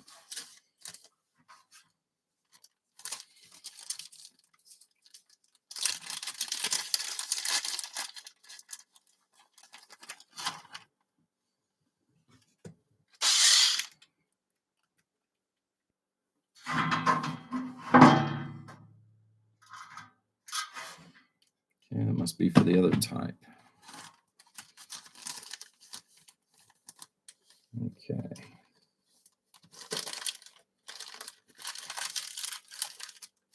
Got too many bags of screws laying all over.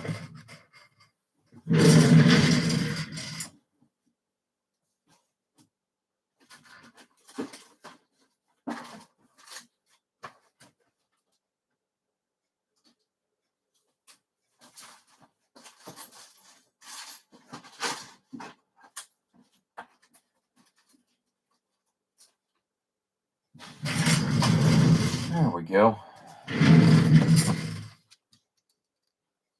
I'm just going to put one screw in it just to kind of hold it in place.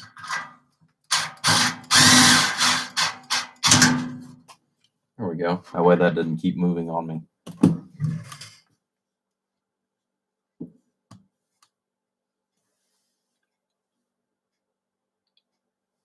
You guys are already in a drought?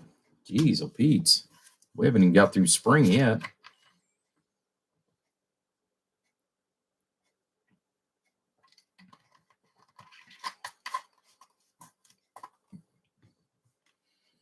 Yep, we haven't even made it through spring.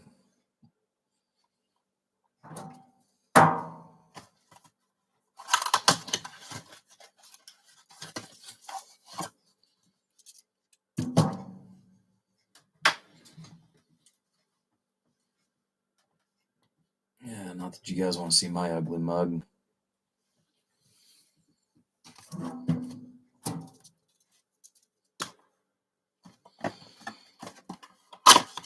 This is actually just one of the options that I was looking at as far as well, I've got this all set up.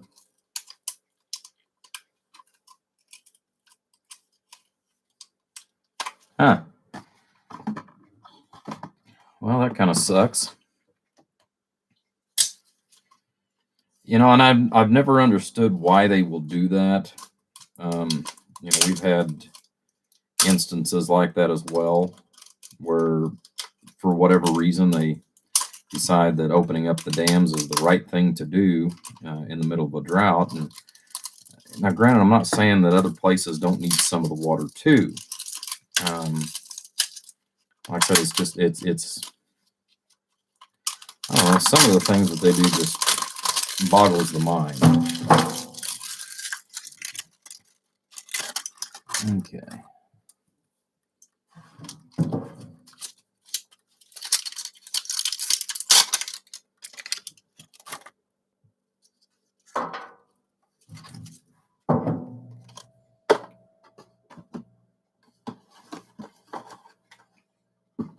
Okay.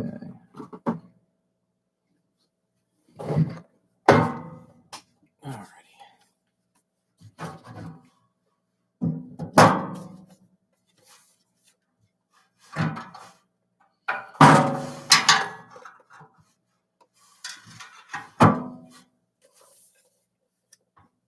I think I need to grab those other pieces.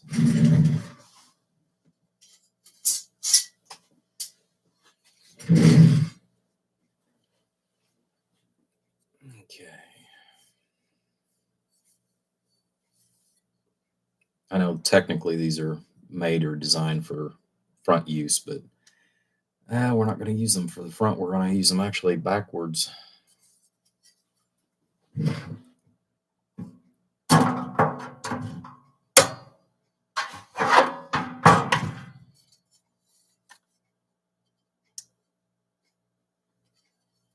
Let's see, top.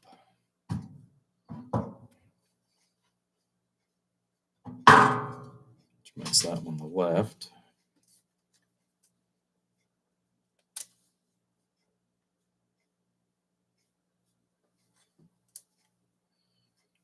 Makes this one the right hand.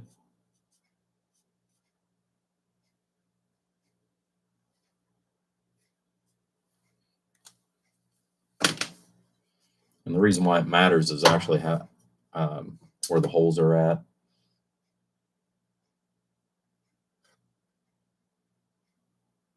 Because if we flip one over,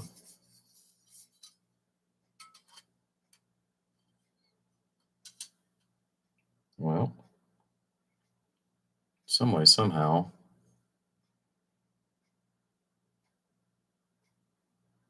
Yeah. Yeah. Let's see where our slot is here. We got 3 slots at the top. Turn it around. We got 3 holes. Now, granted, it would probably still work just the same.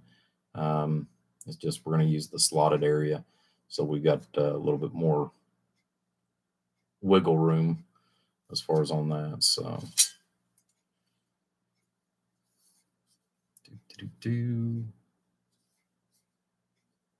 so that's what we're going to do there.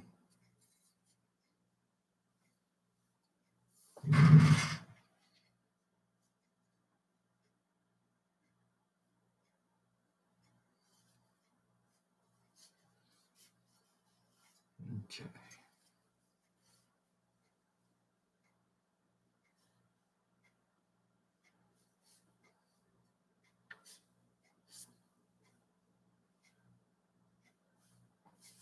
Okay.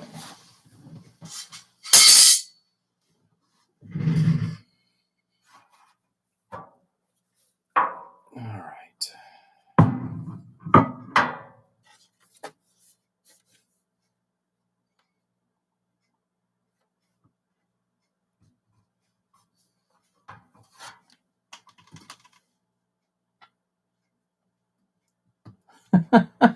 You could use a hurricane right now. Jeez, oh Pete.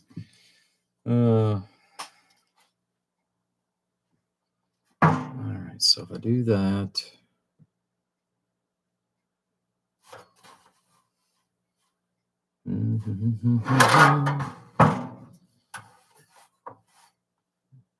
put a couple of screws in here.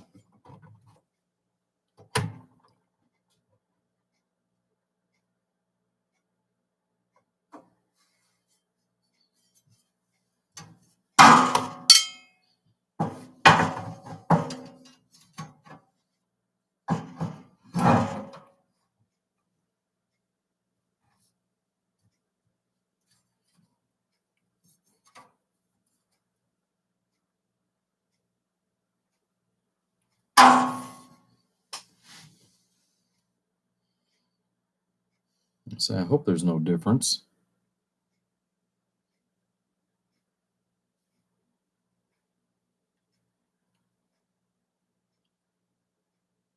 Okay.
I'm just going to hold up the front on the one.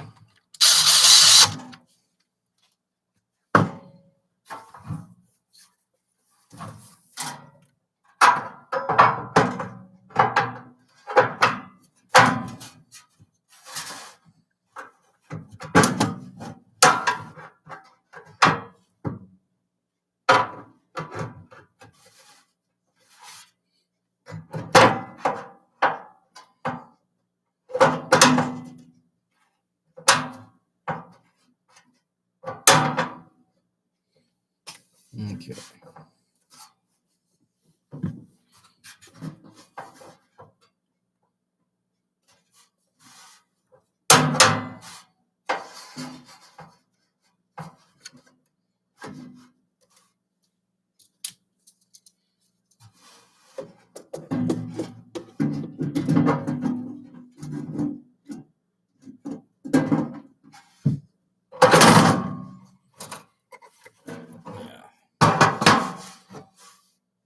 always a pain in the butt.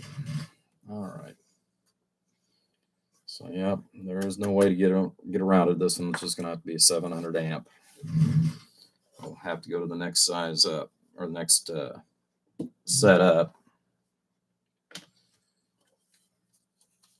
I was hoping maybe I could squeeze a little bit of clearance, but not enough.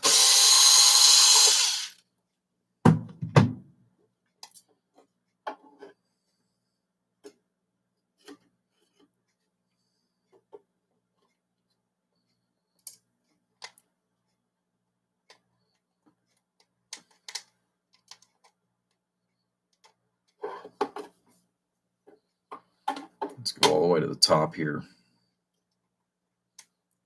That's the other thing too that I got to look at is the clearance at the top.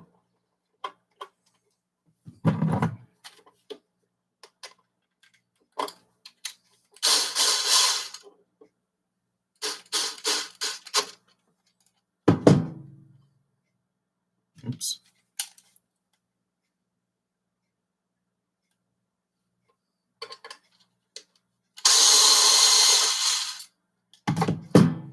Flip the power supply. There we go.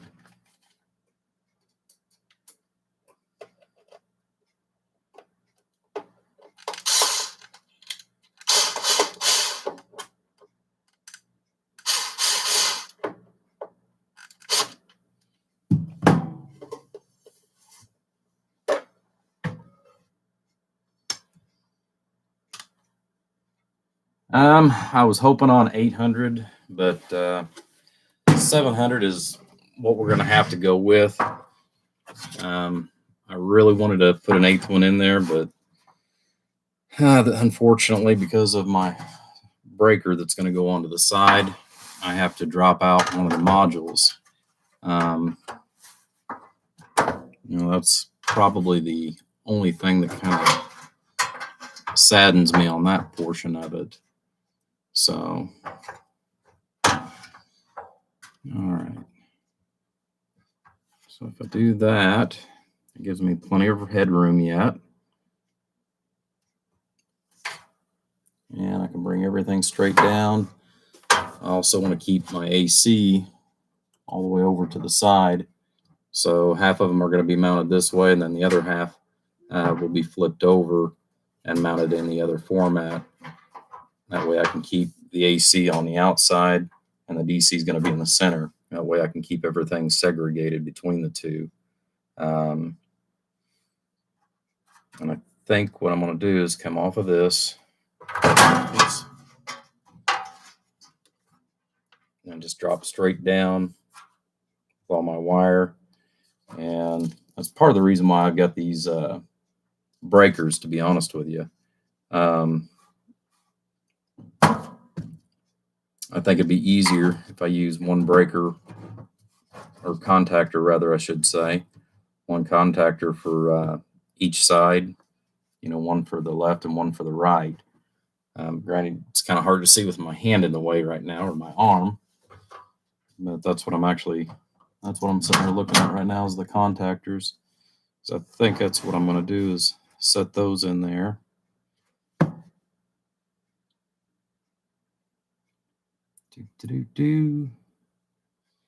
Yeah, I still may have to put my fan up on the top because I still want to be able to put a small capacitor bank in here. It's not going to be big. It'll just be probably 2 caps, but I still want to put a couple caps in here that's going to go and feed the out portion of this. So, alrighty. So that's what we're going to have to do.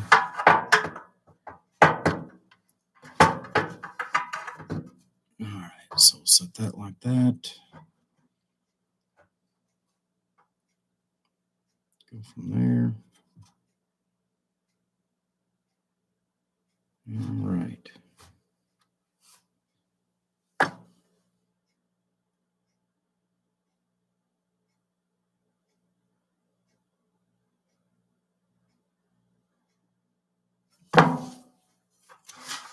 Yep.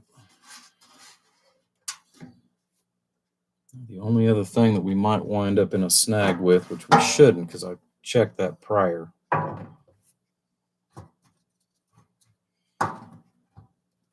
But we're going to make sure.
Okay.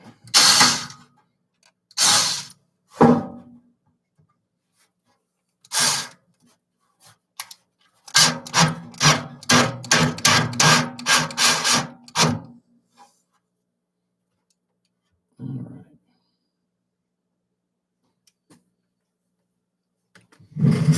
Now let's grab that glass door for the front.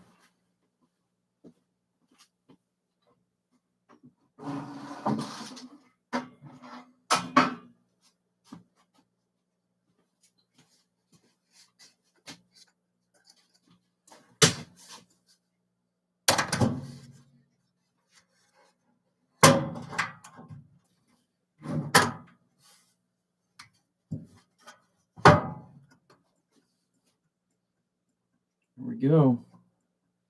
Got plenty of clearance.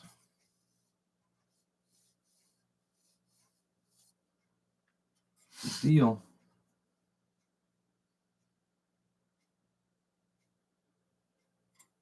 Sweet.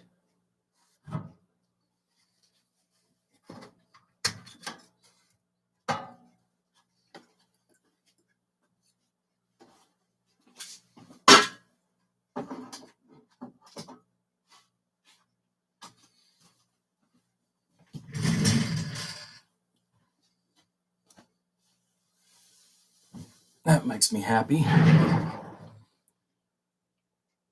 All right.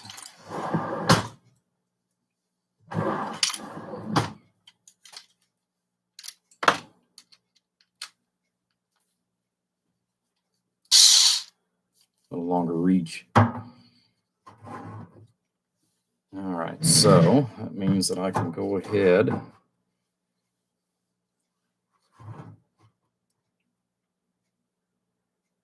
Should be able to put those in there like so. Get those bolted in. That'll give me plenty of room to drop my DC down, bring it back up.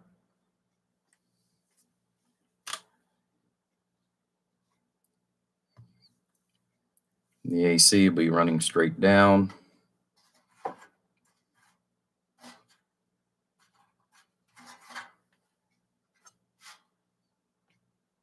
Yeah.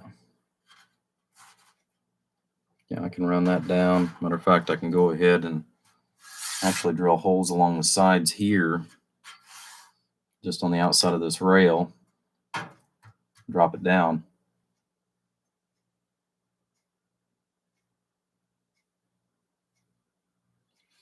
No, but it would be enough to be able to test a 48 pill.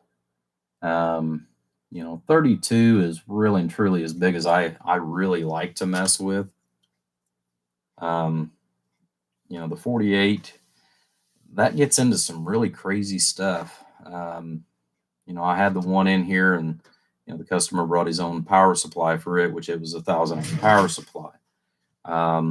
Which I did go ahead and run it on that. again, it's not something that I normally, work on as far as anything that big. The 48 pill is literally what I call the bastard child of builds, and a lot of it is more so now just because of the fact that you're dealing with the HGs. They like to run. They like to run in sets of four. For the most part, but there is a few peculiar ones like the 10 pill. Now, if it's 2x8, that's a different story.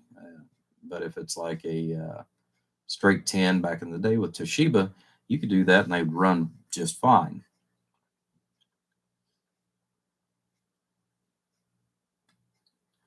But the Meanwells, they'll actually handle a little more than the 100 amps that they're rated for, because they're actually rated for like 100 amps continuous. Since we modulate, we typically don't have to have that high a current as far as for that kind of a sustained load anyways, I'll put it that way.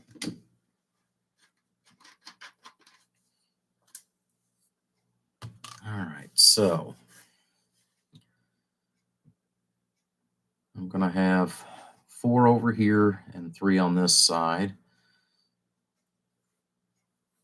Like I said, I think that's what I'm going to do is just go ahead and bring it right on up into this. Probably set those about right there. But I'm going to go ahead and get my first cut of wire, since these are basically going to be on both sides, going up to here.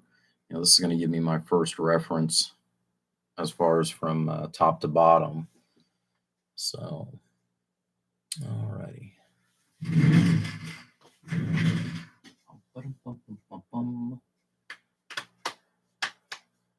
Let's see, what have I got? What have I got?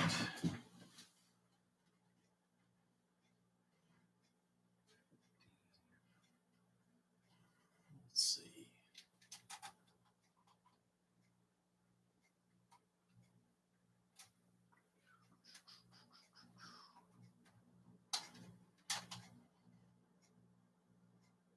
I'm looking for which wire I want to use, what color.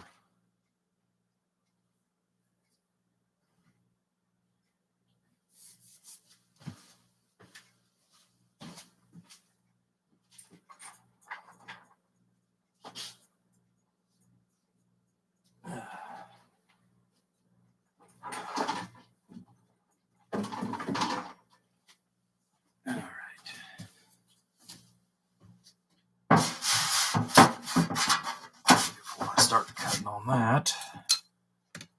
I'm curious.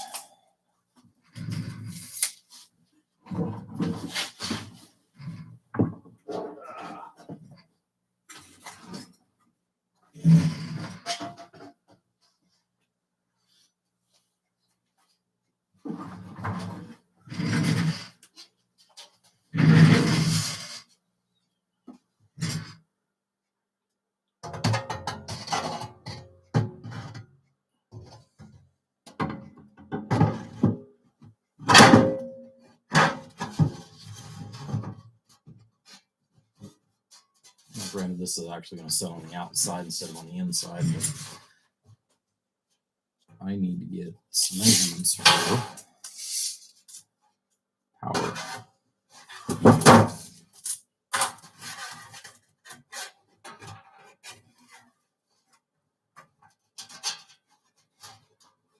Okay, so there's 30 inches.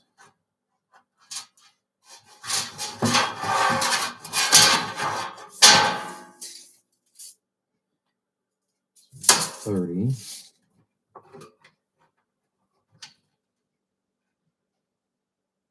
38.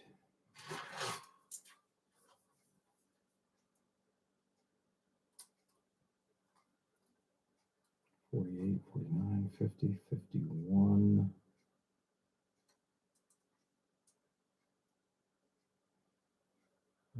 Safely 52. 51, 52 inches.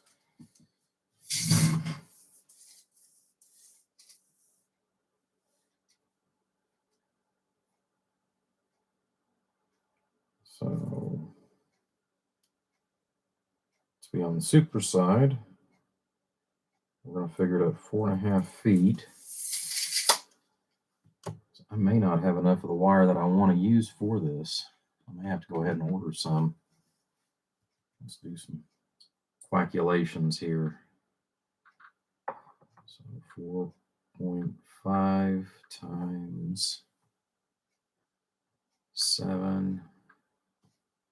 Okay, so I'm going to need about 32 feet of wire. If I put a 4 gauge off of each individual module, which it's rated for, I think 4 gauge is rated for up to 150 amps, but that's based off of 10 feet. You know, we're going to be less than half of that, so 4 gauge per module should be more than sufficient in order to go ahead and take care of that. All right, so with that being the case, like I said, I got to make sure that I've got that much wire, but I don't think I do. So I don't want to use 2 different types of wire. I want to use the same all the way through the entire build. So, alrighty, guys. I'm going to take that module back loose, pull it out. We're going to call it a night, and I'm going to get online, and I'm going to get some wire ordered. Like I said, I've got plenty of 8 gauge, but I want more than 8 gauge going to one of these. Like I say, because I don't want to sit there and try to pull its guts out on a little bitty 8 gauge. We'll get more of what we are looking for here. So, all right, guys, I appreciate it. I'll go ahead and close this out for the evening, and we'll catch you on this next weekend coming up. Take care, everybody.